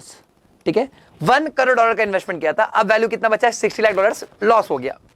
लेकिन हमें उसको रिवाइव करना है, हमें और $40 लाख उसमें इन्वेस्ट करना है ना, ताकि बिजनेस कंटिन्यू रहे। क्योंकि देखो आप जब फॉरेन में इन्वेस्ट करोगे या कौन से भी बिजनेस में इन्वेस्ट करोगे, इमीडिएटली प्रॉफिट तो चालू नहीं होता, सही बात है। तो $1 करोड़ डाला था जिसका वैल्यू आज $60 लाख है ना। अब अगर इसमें और कैपिटल इन्वेस्टमेंट नहीं किया जिसका रिक्वायरमेंट है, तो कह रहे थे वो $60 लाख भी चला जाएगा, डूब जाएगा, है ना। तो मैं आरबीआई को बोलता हूं आरबीआई मुझे और $40 लाख लेके जाने दो, मेरे को ये जो खड्डा बना है $40 लाख का उसको भरना है, और $40 लाख लेके जाने दो, $1 करोड़ होगा, मेरा बिजनेस ऑपरेशंस कंटिन्यू होगा। याद रखना एक दिन में प्रॉफिट कमाऊंगा और आपको ही डॉलर आके दूंगा फॉरेन से बहुत सारा, टेंशन मत लो, प्लीज अलाउ करो। तो अगर डायरेक्ट इन्वेस्टमेंट का डेप्रिसिएशन हुआ है, उस डेप्रिसिएशन को भरने के लिए अगर मैं सेंट्रल गवर्नमेंट या आरबीआई से पैसा मांग रहा हूं तो मुझे नहीं रोकेंगे, अलाउड है ना, अलाउड है, बिंदास अलाउड है। करेक्ट है, इजी। फिर सबसेक्शन 3 डिलीट हो गया। फिर सबसेक्शन 4 बहुत इंटरेस्टिंग है, कैपिटल अकाउंट ट्रांजैक्शन के लिए बोलता है अगर कोई पर्सन रेसिडेंट इन इंडिया है ना, कोई पीआरआई है, ठीक है, पीआरआई है, इंडिया में रहता है, ठीक है, में हॉटी, हॉटी क्या होता है सर हॉटी क्या होता है? हॉटी मतलब होल्ड ओन ट्रांसफर इन्वेस्ट, ठीक है, hold own transfer invest in foreign security, foreign currency या immovable property which is situated outside India if such property, currency और security was AHO. Sir what is AHO? AHO is acquired held owned when he was PROI या फिर inherited from पीआरओआई। यानी मैं India का हूं, क्या मैं फॉरेन सिक्योरिटी, फॉरेन करेंसी या फॉरेन का प्रॉपर्टी हॉटी यानी होल्ड ओन ट्रांसफर इन्वेस्ट कर सकता हूं? हाँ, इफ इट वॉज आहो मतलब एक्वायर्ड हेल्ड ओन्ड, जब मैं पीआरओआई था, यानी जब मैं बाहर रहता था तब मैंने एक्वायर किया था, या फिर मैं बैठा हूं इंडिया में हूं लेकिन मुझे फिरंगी से इनहेरिट हुआ है, फॉरेन में कोई रहता है उससे इनहेरिटेंस मिला है, तो चलेगा। सेम इसी का उल्टा कर दो, मान लो कोई पीआरओआई है, पर्सन रेसिडेंट आउटसाइड इंडिया है, ठीक है, again person resident outside India में हॉटी, ठीक है, मैं हॉटी, अब पलट दो पूरा, है ना, जैसे ऊपर फॉरेन सिक्योरिटी था इधर इंडियन सिक्योरिटी हो जाएगा, ऊपर फॉरेन करेंसी था यहाँ इंडियन करेंसी हो जाएगा, ऊपर एमएल प्रॉपर्टी आउटसाइड इंडिया था यहाँ पर इन इंडिया हो जाएगा। इफ इट वाज आहो व्हेन ही वाज पीआरआई, या उसको इनहेरिटेंस में मिला है किससे? पीआरआई से। ये तुमको समझ रहा है क्या? तो फोर्थ और फिफ्थ पॉइंट एक दूसरे का ऑपोजिट है, सिमिलर पॉइंट है, जैसे सेकंड ए था 2 और 2A, वैसे ही फोर्थ और फिफ्थ। फिर अगर आपको कोई ऑफिस, ब्रांच या एजेंसी इंडिया में खोलनी है, आप पर्सन रेसिडेंट आउटसाइड इंडिया हो, आपको कोई ऑफिस, ब्रांच या एजेंसी इंडिया में खोलनी है, तो उसके लिए कौन आपको रेगुलेशंस, रूल्स बताएगा या कौन प्रोहिबिट करेगा? तो वो आरबीआई है। करेक्ट। और फिर इस पूरे सेक्शंस के लिए, इस पूरे चैप्टर के लिए डेट सिक्योरिटीज का मतलब कौन बताता है बच्चों? डेट सिक्योरिटीज का मतलब सेंट्रल गवर्नमेंट बताएगा, किससे कंसिडर करके? आरबीआई से। 7 पॉइंट इतना नहीं इंपॉर्टेंट है, बट ठीक है, दिया है तो पढ़ना पड़ता है। ठीक है सर, समझ गया sir, okay sir, done sir. अच्छा, अब याद रखना, जैसे करंट अकाउंट ट्रांजैक्शन कैसा था, शेड्यूल 1, शेड्यूल 2, शेड्यूल 3, है ना, prohibited, CG approval, RBI approval, वैसे ही कैपिटल अकाउंट ट्रांजैक्शन में भी शेड्यूल है। ठीक है, 2 शेड्यूल है। ठीक है, कौन से सर? शेड्यूल 1 एंड शेड्यूल 2, है ना। कैपिटल अकाउंट ट्रांजैक्शन के लिए क्या बना है पहले ये याद रखना। कैपिटल अकाउंट ट्रांजैक्शन के लिए बना है बच्चों foreign exchange management permissible capital account transaction regulations 2000। ठीक है, क्या बना है फिर से बोलो? Foreign exchange management permissible capital account transaction regulation 2000। ये समझ रहा है बच्चों मैं क्या बोलने की कोशिश कर रहा हूं तुमको यहाँ पर? यस और नो, इजी है, सिंपल है, डन है। अच्छा, अब थोड़ा ध्यान से सुनना, इसमें शेड्यूल 1 है ना। शेड्यूल 1 में बोला है पर्सन रेसिडेंट इन इंडिया जो आउटसाइड इंडिया ट्रांजैक्शन करेगा, और शेड्यूल 2 में बोला है person resident outside India India में ट्रांजैक्शन कर रहा है। तो शेड्यूल 1 में देसी बाहर जा रहा ट्रांजैक्शन कर रहे हैं, शेड्यूल 2 में विदेशी इंडिया में आ रहा ट्रांजैक्शन कर रहे हैं। और शेड्यूल 3 नहीं बट रेगुलेशन 4 बोलते हैं, ठीक है, if I am not wrong, है ना, वहां पर बोलते हैं प्रोहिबिटेड ट्रांजैक्शंस। ठीक है, क्या बोलते हैं फिर से बोलिए, वहां पर बोलते हैं प्रोहिबिटेड ट्रांजैक्शंस। आराम से याद रखना। सर शेड्यूल 1 में क्या है ना, ध्यान दो फिर से, एक person resident outside India invest करना चाहते फॉरेन सिक्योरिटी में, दिमाग लगाओ, अगर कोई पर्सन रेसिडेंट इन इंडिया है जो फॉरेन सिक्योरिटी में इन्वेस्ट करेगा तो यहां बैठे बैठे बाहर एसेट क्रिएट हो रहा है, अलाउड है, ये कर सकता है। ठीक है, अच्छा by the way capital account transaction में याद रखना, ठीक है, capital account transaction is prohibited unless permitted. ठीक है, करंट में क्या लिखाया था, current account transaction is always permitted unless prohibited. यहां पर तो हमेशा प्रोहिबिटेड है जब तक परमिटेड ना हो, करेक्ट है, इजी। अच्छा ध्यान देना क्या बोल रहा हूं, सबसे पहले तो इन्वेस्ट कर सकता है बिल्कुल। अच्छा फिर एक्सपोर्ट इंपोर्ट या होल्डिंग ऑफ करेंसी, बिल्कुल। अच्छा देखो जब भी आप करेंसी या कैश होल्ड करते हो तो आपके एसेट साइड ही एंट्री दिखती है ना, cash in hand cash at bank, तो कैपिटल अकाउंट ट्रांजैक्शन होता है, ये अलाउड है। ठीक है, या फिर person resident India foreign currency account maintain करना चाहता है, अलाउड है। या फिर पर्सन रेसिडेंट इंडिया गारंटी देना चाहता है पर्सन रेसिडेंट आउटसाइड इंडिया को, है ना। अच्छा, या फिर पर्सन रेसिडेंट इंडिया बाहर से इंश्योरेंस पॉलिसी निकाल रहा है, बाहर के इंश्योरेंस कंपनी से, अलाउड है। या person resident outside in India PROI से लोन्स या ओवरड्राफ्ट का फैसिलिटी का लेन देन कर रहा है, दोनों भी, मतलब लोन्स ओवरड्राफ्ट ले भी सकता है, लोन्स ओवरड्राफ्ट दे भी सकता है ना। या फिर person resident in India PRI foreign currency loan उठा रहा है, चाहे इंडिया से हो या आउटसाइड है, बट फॉरेन करेंसी लोन है। या फिर डेरिवेटिव्स ट्रांजैक्शंस अलाउड है, डेरिवेटिव्स फ्यूचर्स ऑप्शंस ट्रेडिंग करना, ठीक है। या फिर इमोबल प्रॉपर्टी इंडिया के बाहर है, उसको ट्रांसफर कर रहा है, बेचना चाहता है। या remittance outside India of capital asset of PRI, ठीक है, ये सारे ट्रांजैक्शंस अलाउड है। ठीक है, तुम लोग को याद रखना पड़ेगा इसको, है ना। मैं लेक्चर में एक लॉजिक बताता हूँ, बट वो लॉजिक तभी याद होता है जब मैं तुम लोगों को फुल फ्लेज तरीके से समझाऊं। बट यहाँ पर तुमको भी ये ट्रांजैक्शन जैसे लिखा है वैसे याद करना पड़ेगा, बट मैं कैसे याद रखता हूँ ध्यान देना। ठीक है, सबसे पहले मैंने फॉरेन में इन्वेस्ट किया। अच्छा फॉरेन में इन्वेस्ट किया तो मालूम पड़ा फॉरेन में एक्सपोर्ट इंपोर्ट करने से फायदा है ना, तो मैंने फॉरेन में इन्वेस्ट किया। अब फॉरेन में एक्सपोर्ट इंपोर्ट करने में क्या है फायदा, तो मैं उनसे एक्सपोर्ट इंपोर्ट करूंगा। बट बच्चों एक्सपोर्ट इंपोर्ट करूंगा तो डोंट यू थिंक डॉलर्स में पैसा आएगा, तो एक्सपोर्ट इंपोर्ट करूंगा डॉलर में पैसा आएगा, इसके लिए मैं क्या करूंगा, मैं फॉरेन करेंसी अकाउंट खोल लूंगा, है ना। अच्छा एक्सपोर्ट इंपोर्ट के लिए सबको पता है कि गारंटी भी लगता है, लेटर ऑफ क्रेडिट वगैरह सुना ही होगा तुमने, तो गारंटी का ट्रांजैक्शन होगा। फिर एक्सपोर्ट इंपोर्ट करेंगे तो गुड्स को खतरा भी हो सकता है, तो इंश्योरेंस निकालेंगे, है ना। फिर अगर एक्सपोर्ट इंपोर्ट करें तो लोन्स ओवरड्राफ्ट का लेन देन लगा रहेगा, कभी कभी बड़े लोन भी लेने पड़ेंगे, तो बड़े लोन 7 पॉइंट में, लोन्स ओवरड्राफ्ट 6 पॉइंट में। अब लाइफ बोरिंग चल रही है तो हम थोड़ा इंटरेस्टिंग बनाने के लिए रिस्क लेंगे, डेरिवेटिव ट्रांजैक्शन करेंगे। अच्छा डेरिवेटिव ट्रांजैक्शन में लॉस हो गया तो इमोबल प्रॉपर्टी जो इंडिया के बाहर है उसको बेच के लॉस को पे करेंगे, ठीक है। अच्छा उसको भी पे करके अगर लॉस का पेमेंट नहीं हुआ तो यहाँ पर जो एसेट है उसको बेच करके, ठीक है, कैपिटल एसेट वगैरह जो होगा फॉरेन में उसको बेच करके पैसा पे करेंगे, है ना। तो मैं कुछ ऐसे लॉजिक से याद करवाता हूँ बच्चों को, और बच्चों को याद भी हो जाता है। काफी बच्चे जो मुझसे पढ़े होंगे अगर देख रहे होंगे उनको पता होगा ये चीज, ठीक है। बट फिर से सुनो कैसे होता है ये, ठीक है। पहले इन्वेस्ट किया फॉरेन में तो मालूम पड़ा वाओ एक्सपोर्ट इंपोर्ट करना चाहिए उनके साथ, तो फॉरेन करेंसी अकाउंट खोलना पड़ेगा, फिर गारंटी लगेगा, फिर इंश्योरेंस लगेगा, फिर लोन्स लेना देना लगता चलता रहेगा, बड़ा लोन ले सकते हैं, बोर हो गए तो डेरिवेटिव करेंगे, फिर ट्रांसफर ऑफ इमोबल प्रॉपर्टी और रेमिटेंस ऑफ कैपिटल से आउटसाइड इंडिया, है ना। इससे ही मिलता जुलता ट्रांजैक्शन शेड्यूल 2 में मिलेगा, ज्यादा मेहनत नहीं करना, मिलता जुलता ट्रांजैक्शन है, ठीक है। शेड्यूल 2 में देखो फिर से अगेन, अब यहां पर पर्सन रेसिडेंट आउटसाइड इंडिया में इन्वेस्ट कर रहा है। अच्छा कहां इन्वेस्ट करेगा इंडिया में, है ना, कंपनी के सिक्योरिटी में या पार्टनरशिप फर्म या सोल प्रोप्राइटरशिप या तो एसोसिएशन ऑफ पर्सन में इन्वेस्ट करेगा, है ना। या फिर एक्सपोर्ट इंपोर्ट ऑफ करेंसी या फिर फॉरेन करेंसी अकाउंट खोल रहा है, गारंटी का ट्रांजैक्शन है, डिपॉजिट से एक नया चीज है इधर पे, फिर डेरिवेटिव है या फिर प्रॉपर्टी वगैरह एक्वायर कर रहा है या कैपिटल एसेट को रेमिट कर रहा है, तो सेम है, इसी में ज्यादा डिफरेंस नहीं मिलेगा तुम लोग को, है ना। इजी है, सिंपल, डन, है ना। अच्छा यहां पर भी तो सेम चीज लिखी हुई है, देखो इन्वेस्टमेंट इन फॉरेन सिक्योरिटीज, फिर एक्सपोर्ट इंपोर्ट, फिर maintenance of foreign currency account, दिख रहा है तुम लोग को, फिर इंश्योरेंस पॉलिसी है, फिर लोन्स ओवरड्राफ्ट्स है, फिर इधर पे भी लोन्स ओवरड्राफ्ट्स है, फिर लोन किधर गया, फॉरेन करेंसी लोन है, फिर गारंटी का ट्रांजैक्शन है, सब बताया उधर पे शेड्यूल 1 में, ठीक है। फिर डेरिवेटिव ट्रांजैक्शन है, फिर इमोबल प्रॉपर्टी आउटसाइड इंडिया जो है उसको ट्रांसफर करने का बात हो रहा है, फिर यहाँ पर क्या बोला है, remittance outside India of capital asset of a person resident in India. तुमको समझ रहा है मैं क्या बोल रहा हूँ, ईजी है, सिंपल है, डन है, बढ़ू मैं आगे, ओके सर। समझ गया। फिर आता है शेड्यूल 2। शेड्यूल 2 में भी सेम टू सेम सारी चीज दिखेगी तुमको, कोई दिक्कत नहीं है, ठीक है, कोई भी दिक्कत नहीं। अब मैं आ जाता हूं यहां पर प्रोहिबिटेड ट्रांजैक्शन में, ठीक है। अच्छा सर, समझ गया सर। सर कौन से ट्रांजैक्शन सिखा रहे हो सर? प्रोहिबिटेड ट्रांजैक्शन सिखा रहा हूं, ठीक है। अच्छा please please please prohibited transaction ध्यान देना, इधर पे मैंने भी लिखा है, ठीक है। जो मैंने वहां पे समरी नोट्स में लिखा सेम टू सेम तुमको यहाँ पर और एक्सप्लेनेशन के साथ मिल जाएगा, और एक्सप्लेनेशन के साथ मिल जाएगा, बिल्कुल टेंशन लेने का जरूरत नहीं है, ठीक है। अच्छा ध्यान दो बच्चों, क्या बोला है? Prohibited capital account transaction. ध्यान देना, प्रोहिबिटेड कैपिटल अकाउंट ट्रांजैक्शन दो बेसिस पे क्लासिफाइड है। एक है on the basis of transaction, ठीक है, ट्रांजैक्शन के बेसिस पे, और एक है on the basis of amount, ठीक है। अच्छा अब ट्रांजैक्शन के बेसिस पे ये सिर्फ और सिर्फ किसके लिए है? Person resident outside India. यानी एक person resident outside India India में कहां कहां इन्वेस्ट नहीं कर सकता?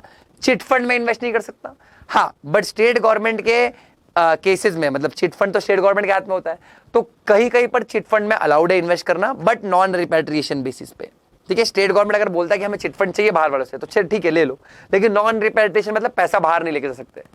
या फिर person resident outside India India में निधि कंपनी में इन्वेस्ट नहीं कर सकता, एग्रीकल्चर या प्लांटेशन एक्टिविटीज में इन्वेस्ट नहीं कर सकता, रियल एस्टेट बिजनेस या कंस्ट्रक्शन ऑफ फार्म हाउसेज में इन्वेस्ट नहीं कर सकता, हाँ। लेकिन अगर person resident outside India India में टाउनशिप डेवलप करना चाहता है, रेसिडेंशियल या कमर्शियल प्रीमाइसेज या रोड्स एंड ब्रिजेस बनाना चाहता है, तो अलाउड है, अदरवाइज अलाउड नहीं है। सब तो अलाउ कर ही दिया है, पता नहीं क्यों लिखा है, बट ठीक है कोई नहीं।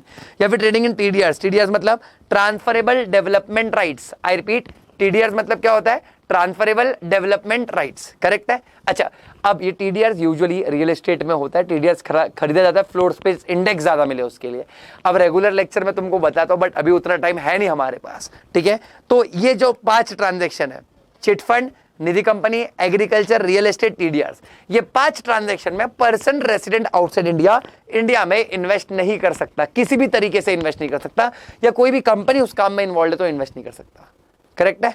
अच्छा अगर मैं बात करूं अमाउंट के बेसिस पे, तो अमाउंट के बेसिस पे आपको मैंने पहले ही बताया था, जो रेसिडेंट इंडिविजुअल है उसको पर फाइनेंशियल ईयर 2.5 लाख डॉलर तक का मिलता है। अच्छा ये 2.5 लाख डॉलर है, वो मैंने अब तक तुम लोग को सिर्फ करंट अकाउंट ट्रांजैक्शन के लिए बताया था, बट याद रखना वो करंट कैपिटल मिलाकर है, करंट कैपिटल मिलाकर है। और इसी को ना हम लोग इंडिविजुअल्स के लिए प्यार से बुलाते हैं लिबरलाइज रेमिटेंस स्कीम। फिर से बोलिए, क्या बुलाते हैं? लिबरलाइज्ड रेमिटेंस स्कीम, LRS बोलते हैं। ये गवर्नमेंट ने बहुत पहले स्कीम निकाला था। जब ये स्कीम निकाला था तब वो $25,000 से चालू हुआ था, आज वो $2.5 लाख पे चल रहा है।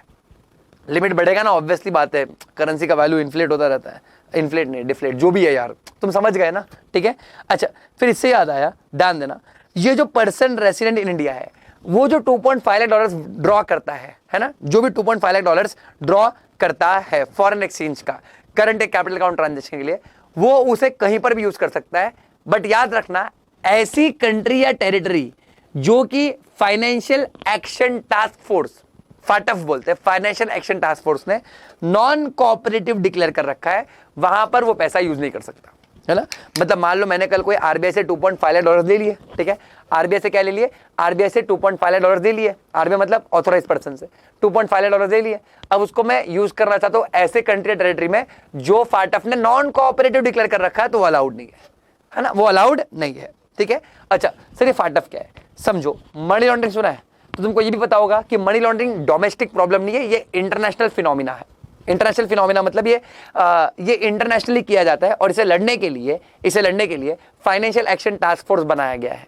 तो वो टाइम टू टाइम कंट्रीज के लिस्ट बताता रहता है कि ये कंट्रीज हमसे कोऑपरेट नहीं कर रही है, ये मनी लॉन्ड्रिंग करना चाहती है ऐसे वे में, ठीक है, तो यहां पर आप इन्वेस्ट ना करें। तो वैसे ही इंडिया में जो भी इंसान डॉलर्स ये ले रहा है, क्या बोलते हैं, ऑथोराइज पर्सन डॉलर्स ले रहा है, यानी फॉरेन करेंसी ले रहा है, तो वो उस कंट्री में इन्वेस्ट ना करे, उस कंट्री में यूज ना करे जो नॉन कोऑपरेटिव है, करेक्ट, इजी सिंपल। इतना ही नहीं, एक और चीज याद रखना, ये जो अपना मिनिस्ट्री ऑफ एक्सटर्नल अफेयर्स है, MEA मतलब ministry of external affairs, government of India, उन्होंने 21 अप्रैल 2017 को नोटिफिकेशन निकाला था, है ना। और क्या बोला था कि जो पर्सन रेसिडेंट इन इंडिया है वो कोई भी ट्रांजैक्शन किसी भी ऐसे सिटीजन, रेसिडेंट या कंपनी से नहीं कर सकता जो नॉर्थ कोरिया से है। जो कहां से? नॉर्थ कोरिया से, जब तक सेंट्रल गवर्नमेंट का अप्रूवल नहीं आता। और तुम्हारे रेगुलर नोट्स में लिखा भी होगा कि अगर कोई ऑलरेडी एग्जिस्टिंग ट्रांजैक्शन होगा तो उसको 180 डेज के अंदर, नॉर्थ कोरिया के साथ जो भी ट्रांजैक्शन है उसको 180 डेज के अंदर आपको क्लोज करना है, नोटिफिकेशन से 180 डेज के अंदर, अगर कोई एग्जिस्टिंग ट्रांजैक्शन होगा तो, करेक्ट है भाई। देखो नॉर्थ कोरिया हमसे कोऑपरेट नहीं करता तो हम उनसे क्यों कोऑपरेट करें, है ना। नॉर्थ कोरिया तो किसी से भी कोऑपरेट नहीं करता, तुमको तो पता है कितना बढ़िया कंट्री है वो, है ना, समझ रहे हो, इजी है ना। तो देखो वही सब चीज यहां पर लिखा हुआ है ना। अच्छा एक और बात याद रखना, तुम्हारे रेगुलर नोट्स में जो भी मटेरियल तुम रेफर करते हो उसमें होगा कि अगर इंटरनेशनल क्रेडिट कार्ड यूज कर रहे हो तो कोई अप्रूवल लेने की जरूरत नहीं है, बिंदास यूज कर सकते हैं। या फिर रेसिडेंट फॉरेन करेंसी अकाउंट होगा तो भी कोई अप्रूवल की जरूरत नहीं है, बिंदास पैसा यूज कर सकते हैं। या फिर exchange earner foreign currency account होगा तो भी वहां पर से हम लोग पैसा बिंदास यूज कर सकते हैं, कोई भी अप्रूवल किसी से लेने की जरूरत नहीं है। हाँ बट याद रखना एक्सचेंज अर्नर फॉरेन करेंसी में कुछ ट्रांजेक्शन है, 3 ऐसे ट्रांजेक्शन है जो तुम्हारे नोट्स में लिखे होंगे जिसको करने के लिए तुमको अप्रूवल लेना पड़ेगा, अदरवाइज तुमको अप्रूवल नहीं चाहिए। करेक्ट है। तो ये resident foreign currency account, exchange earner foreign currency account और इंटरनेशनल क्रेडिट कार्ड का पॉइंट याद रखना। करेक्ट है बच्चों, इजी है, सिंपल, डन है ना। तो यहां पर आपका जो ट्रांजैक्शन था, current account transaction, capital account transaction, definitions हो चुके। बस एक लास्ट डेफिनेशन बचा है जिसको लेकर बच्चा बहुत रोता है, बहुत ही रोता है। ठीक है, देखो एकदम सिंप्लीफाई कर दूंगा, ठीक है, जितना हो सके उतना इजी कर दूंगा, ध्यान देना। सबसे पहले पर्सन रेसिडेंट इन इंडिया क्या होता है। अब देखो इस पूरे ट्रांजैक्शन में तुमने कितने सारे ट्रांजैक्शन पढ़े ना, करंट अकाउंट, कैपिटल अकाउंट, हर जगह देखो पीआरआई पीआरओआई आ रहा था। तो पीआरओआई तो पता है बच्चों, सर पीआरओआई कौन है sir? PROI is person resident outside India. Correct है, यानी जो person resident outside India, sir वो कौन होगा? जो पर्सन रेसिडेंट इन इंडिया नहीं है, जो पीआरआई नहीं है वो पीआरओआई है। तो सर पीआरआई कौन है? आराम से दिमाग लगाना, बिल्कुल कंफ्यूज नहीं होना, बिल्कुल भी कंफ्यूज मत होना, अपना दिमाग शांत रख के सामने देखो जो पूछ रहा हूं। इंस्टीट्यूट बहुत इजी क्वेश्चन पूछता है, इस पे टफ करेगा तो भी इजी लगेगा तुमको अगर प्रोविजन करेक्ट याद होगा, तुमको प्रोविजन करेक्ट याद होगा तो। ठीक है, अच्छा सेक्शन कौन सा है? सेक्शन है 2 क्लॉज वी। ठीक है, 2 क्लॉज वी क्या बोलता है? Person resident India means a person residing in India for more than 182 days in previous financial year. तुमने टैक्स पढ़ा है, टैक्स, ठीक है, टैक्स में ना, टैक्स में more than equal to 182 days है। ठीक है, फिर जब तुम 1% वगैरह कंपनी पढ़ते हो कंपनी एक्ट के अंदर, वहां पर रेसिडेंट के लिए more than equal to 120 days बोला है। एलएलपी में भी क्या बोला है? More than equal to 120 days. But जो फेमा है, फेमा में अगर आपको रेसिडेंट देखना है तो याद रखना वो मोर देन 182 डेज है। सुन रहे हो क्या गधो? ठीक है, फेमा में अगर आपको रेसिडेंट देखना है तो वो कितना है बच्चों? वो मोर देन 182 डेज है इन प्रीवियस फाइनेंशियल ईयर। ठीक है, बट किसको इंक्लूड नहीं करता? एक ऐसा पर्सन जो इंडिया के बाहर जा रहा है ना, जो इंडिया के बाहर जा रहा है, एम्प्लॉयमेंट, बिजनेस वोकेशन या अनसर्टन पीरियड। याद रखना, हमेशा याद रखना, तुम पिछले फाइनेंशियल ईयर में अगर मोर देन 182 डेज इंडिया में हो तो तुम करंट ईयर में रेसिडेंट माने जाओगे। यानी अगर मैं 24-25 में रेसिडेंट हूं कि नहीं, इसके लिए मुझे देखना पड़ेगा मैं 23-24 में कितना डेज इंडिया में था। अगर मोर देन 182 डेज इंडिया में था तो मुझे क्या माना जाएगा? मुझे करंट ईयर में पर्सन रेसिडेंट इन इंडिया माना जाएगा। बट याद रखना, मान लो 23-24 में मैं पूरे साल इंडिया में था, बट करंट ईयर में मैं 3 पर्पस के लिए इंडिया के बाहर जा रहा हूं, employment, business vocation, uncertain period, तो मुझे रेसिडेंट में काउंट नहीं किया जाएगा, मुझे सीधा पर्सन रेसिडेंट आउटसाइड इंडिया मान लिया जाएगा। आई रिपीट, मुझे सीधा पर्सन रेसिडेंट आउटसाइड इंडिया मान लिया जाएगा उस दिन से जिस दिन से मैं इंडिया के बाहर गया, है ना, उस दिन से जिस दिन से मैं इंडिया के कहा गया बाहर गया, है ना। ये टैक्स जैसा नहीं है कि एक बार रेसिडेंट है तो पूरे साल रेसिडेंट ही रहेगा, या एक बार नॉन रेसिडेंट तो पूरे साल नॉन रेसिडेंट, ऐसा नहीं है ना। ये टैक्स जैसा नहीं है। यहां पर जिस दिन से आप बाहर जाओगे उस दिन से आप पीआरओआई हो, तब तक तो आप पीआरआई रहोगे। समझ रहा है? इजी। ये 3 पर्पस है, ये 3 पर्पस के अलावा, जैसे फॉर एग्जांपल मैं अगर बिजनेस ट्रिप पे चला गया या वेकेशन पे चला गया तब तो मैं रेसिडेंट ही रहने वाला हूं, बट 3 पर्पस के अगर इंडिया के बाहर गया तो मैं सीधा पीआरओआई बन जाऊंगा। यानी अगर मैं ये 3 पर्पस के लिए इंडिया के बाहर जाता हूं तो प्रीवियस ईयर में मैं कितना डेज इंडिया में हूं इससे बिल्कुल फर्क पड़ता नहीं है। करेक्ट है, इजी, सिंपल। अच्छा सेम उसी तरीके से अगर कोई इंसान इंडिया में आया है, जैसे फॉर एग्जांपल कोई इंसान अगर इंडिया में वेकेशन मनाने आया है, बिजनेस मीटिंग के लिए आया है, तो वो थोड़ी रेसिडेंट माना जाएगा। करेक्ट है। अदरवाइज देन, क्या बोला? अदरवाइज देन, इसका मतलब अगर आप ये 3 पर्पस के लिए बाहर जाते तो आपको पीआरओआई माना जाता है ना, आपको पीआरओआई, और आप पिछले फाइनेंशियल ईयर में इंडिया में कितने डेज थे इससे फर्क नहीं पड़ता। सेम उसी तरीके से अगर आप ये 3 पर्पस के लिए इंडिया में आते हो, एम्प्लॉयमेंट, बिजनेस वोकेशन या अनसर्टन पीरियड, तो आपको हम क्या मान लेंगे? आपको हम पीआरआई मान लेंगे। मैं फिर बोल रहा हूं, ये 3 पर्पस के लिए बाहर जाओगे तो आप पर्सन रेसिडेंट आउटसाइड इंडिया हो, वही 3 पर्पस के लिए इंडिया में आओगे तो आप पर्सन रेसिडेंट इन इंडिया माने जाओगे, और इससे फर्क नहीं पड़ता कि आप पिछले फाइनेंशियल ईयर में कितना दिन इंडिया में थे। मैं फिर से बोल रहा हूं, इससे फर्क नहीं पड़ता कि आप पिछले फाइनेंशियल में कितने इंडिया में थे। अगर 3 पर्पस के लिए आए तो 3 पर्पस के लिए आए तो रेसिडेंट, 3 पर्पस के लिए गए तो नॉन रेसिडेंट, पीआरओआई। करेक्ट है। और ये सब सिर्फ इंडिविजुअल्स के केस में ही पॉसिबल है। ठीक है। अच्छा देखो, इसके लिए मैंने एग्जांपल दे रखा है, ठीक है। राजू है बच्चों, कौन है? राजू। अच्छा राजू इंडिया में था 23-24 में, 365 डेज इंडिया में था। अच्छा इधर पे कुछ बोला नहीं है तो ऑब्वियस सी बात है वो क्या हो जाएगा, करंट ईयर में 24-25 के लिए पी आ रहा है, ठीक है। फिर Shyam stayed in India for exact 182 days और कुछ बोला नहीं है, पी आर हुआ है। सर क्यों पी आर हुआ है? अरे एग्जैक्ट 182 है ना, फैमा के अंदर मोर देन 182 होना चाहिए। फिर उर्फी है, उर्फी, ठीक है। उर्फी कभी भी इंडिया के बाहर गई नहीं थी, कभी भी इंडिया के बाहर नहीं गई थी, ठीक है। बट 1 अप्रैल 2014 को उर्फी दुबई चली गई बिजनेस के लिए, थैंक गॉड। कहाँ चली गई? दुबई चली गई, ये दुबई चली गई किसके लिए? बिजनेस के लिए। अच्छा बिजनेस कहने से वो 3 पर्पस है, एक पर्पस बिजनेस है ना, तो उसको 1 अप्रैल 24 से हम लोग पीआरओ मान लेंगे। अब तुम देखो 23-24 में पूरा साल इंडिया में थे क्योंकि इंडिया के बाहर कभी गई नहीं, फिर भी उसको करंट ईयर में हम पीआरओ मान रहे क्योंकि बिजनेस के लिए गई है ना। फिर मलाइका इंडिया में 289 डेज थी, कितने डेज थी बच्चों? 289 डेज थी।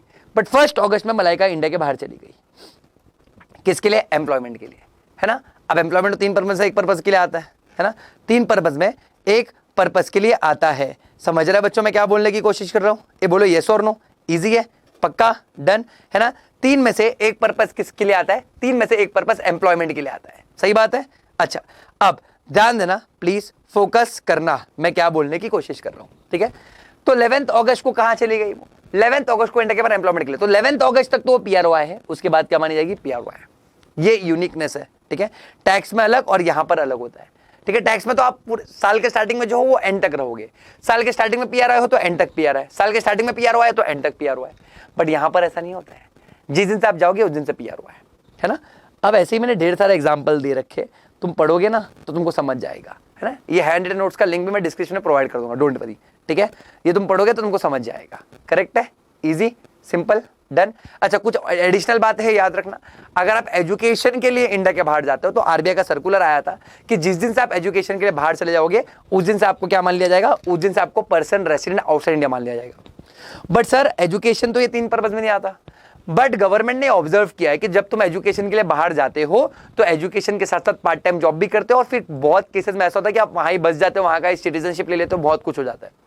तो आप जब से पढ़ाई के लिए बाहर चले जाओगे, भले से आप पढ़ाई 3-4 साल के लिए सर्टेन पीरियड के लिए जाओगे, बट हम आपको क्या मान लेंगे? हम आपको पर्सन रेसिडेंट आउटसाइड इंडिया मान लेंगे जिस दिन से आप इंडिया के बाहर एजुकेशन के लिए जाओगे उस दिन से, करेक्ट है, इजी। अच्छा मॉड्यूल में आलिया वाला एग्जांपल है वो एयर होस्टेस वाला, वो भी एक बार पढ़ के जाना, वो भी अच्छा एग्जांपल है, तुमको समझ जाएगा अच्छे से, है ना। इनफैक्ट मैं तो बोलता हूं मॉडल में जितने भी एग्जांपल है रेसिडेंट नॉन रेसिडेंट के लिए वो पढ़ के जाना, उसमें से ही क्वेश्चन बन सकता है, पॉसिबिलिटी है, ठीक है, तो पढ़ के जाना एक बार। अच्छा उसके अलावा कुछ बातें और याद रखना, है ना। कोई अगर पर्सन या बॉडी कॉर्पोरेट जो इंडिया में रजिस्टर्ड है या इंडिया में इनकॉर्पोरेटेड है तो उसको हम प्यार से पर्सन रेसिडेंट इंडिया मानेंगे। जैसे रिलायंस इंडस्ट्रीज लिमिटेड इंडिया में बना है तो it is person resident in India, समझ रहे हो। या फिर कोई ऑफिस ब्रांच या एजेंसी जो कि ओन्ड और control by person resident outside India but established India में है ना। बना इंडिया में, कंट्रोल बाहर से हो रहा है, फर्क नहीं पड़ता, बना तो इंडिया में तो वही पर्सन रेसिडेंट इन इंडिया है, समझ रहा है। एंड कोई ऑफिस ब्रांच या एजेंसी जो इंडिया के बाहर है, अच्छा इंडिया के बाहर बना है बट कंट्रोल कौन कर रहा है? पीआर है, तो वो भी रेसिडेंट माना जाएगा। इसके भी एग्जांपल तुम्हारे मॉडल में होंगे अच्छे, करेक्ट है। जेकेएससी के नोट्स में भी, मॉडल में भी, या तुम्हारे रेगुलर नोट्स में भी होने वाले हैं। सिंगापुर टॉय वी का टॉय शॉप, वो जो भी है, सिंगापुर का एग्जांपल दिया, ब्रांच ऑफिस का, पढ़ोगे तुमको मजा आ जाएगा, ये समझ रहा है। अच्छा सबसे इंपॉर्टेंट चार्ट ये, अगर ये समझ गया तो काम बन गया, ठीक है। ये चार्ट को पकड़े रहे काम बन जाएगा अपना, है ना। आप आराम से एग्जाम में आंसर लिख दोगे। ध्यान देना, क्या आप पिछले फाइनेंशियल में मोर देन 182 डेज इंडिया में थे? The answer is yes sir, आप थे। और क्या आप करंट ईयर में इंडिया के बाहर गए हो? सर नहीं गए हो तो आप बिंदास पर्सन रेसिडेंट इन इंडिया हो। बट अगर आप गए हो तो क्या 3 पर्पस के लिए गए हो? अगर हाँ तो 3 पर्पस के लिए हो तो आप जिस दिन से गए उस दिन से पीआर हुआ है। बट अगर 3 पर्पस के लिए नहीं गए हो तो आप अभी भी पर्सन रेसिडेंट इन इंडिया ही हो, करेक्ट है। उस तरफ फिर से, क्या आप पिछले फाइनेंशियल में मोर देन 182 डेज इंडिया में थे? द आंसर इज नहीं सर, आप नहीं थे। तो क्या आप इंडिया में आए हो? नहीं आए हो तो आप पर्सन रेसिडेंट आउटसाइड इंडिया ही हो।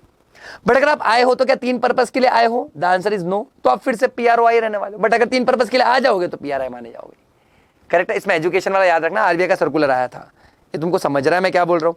ये येस और नो, इजी है, पक्का, डन, श्योर। तो ये डेफिनेशन भी हो गया तुम्हारा, ठीक है। इसके जितना एग्जांपल देखोगे, जितना इंस्टीट्यूट का पास्ट पेपर देखोगे, पास्ट पेपर मतलब जो सीए फाइनल के प्रैक्टिस क्वेश्चंस होंगे, उतना तुम्हारे लिए हेल्पफुल होगा, समझ रहे हो, इजी है ना।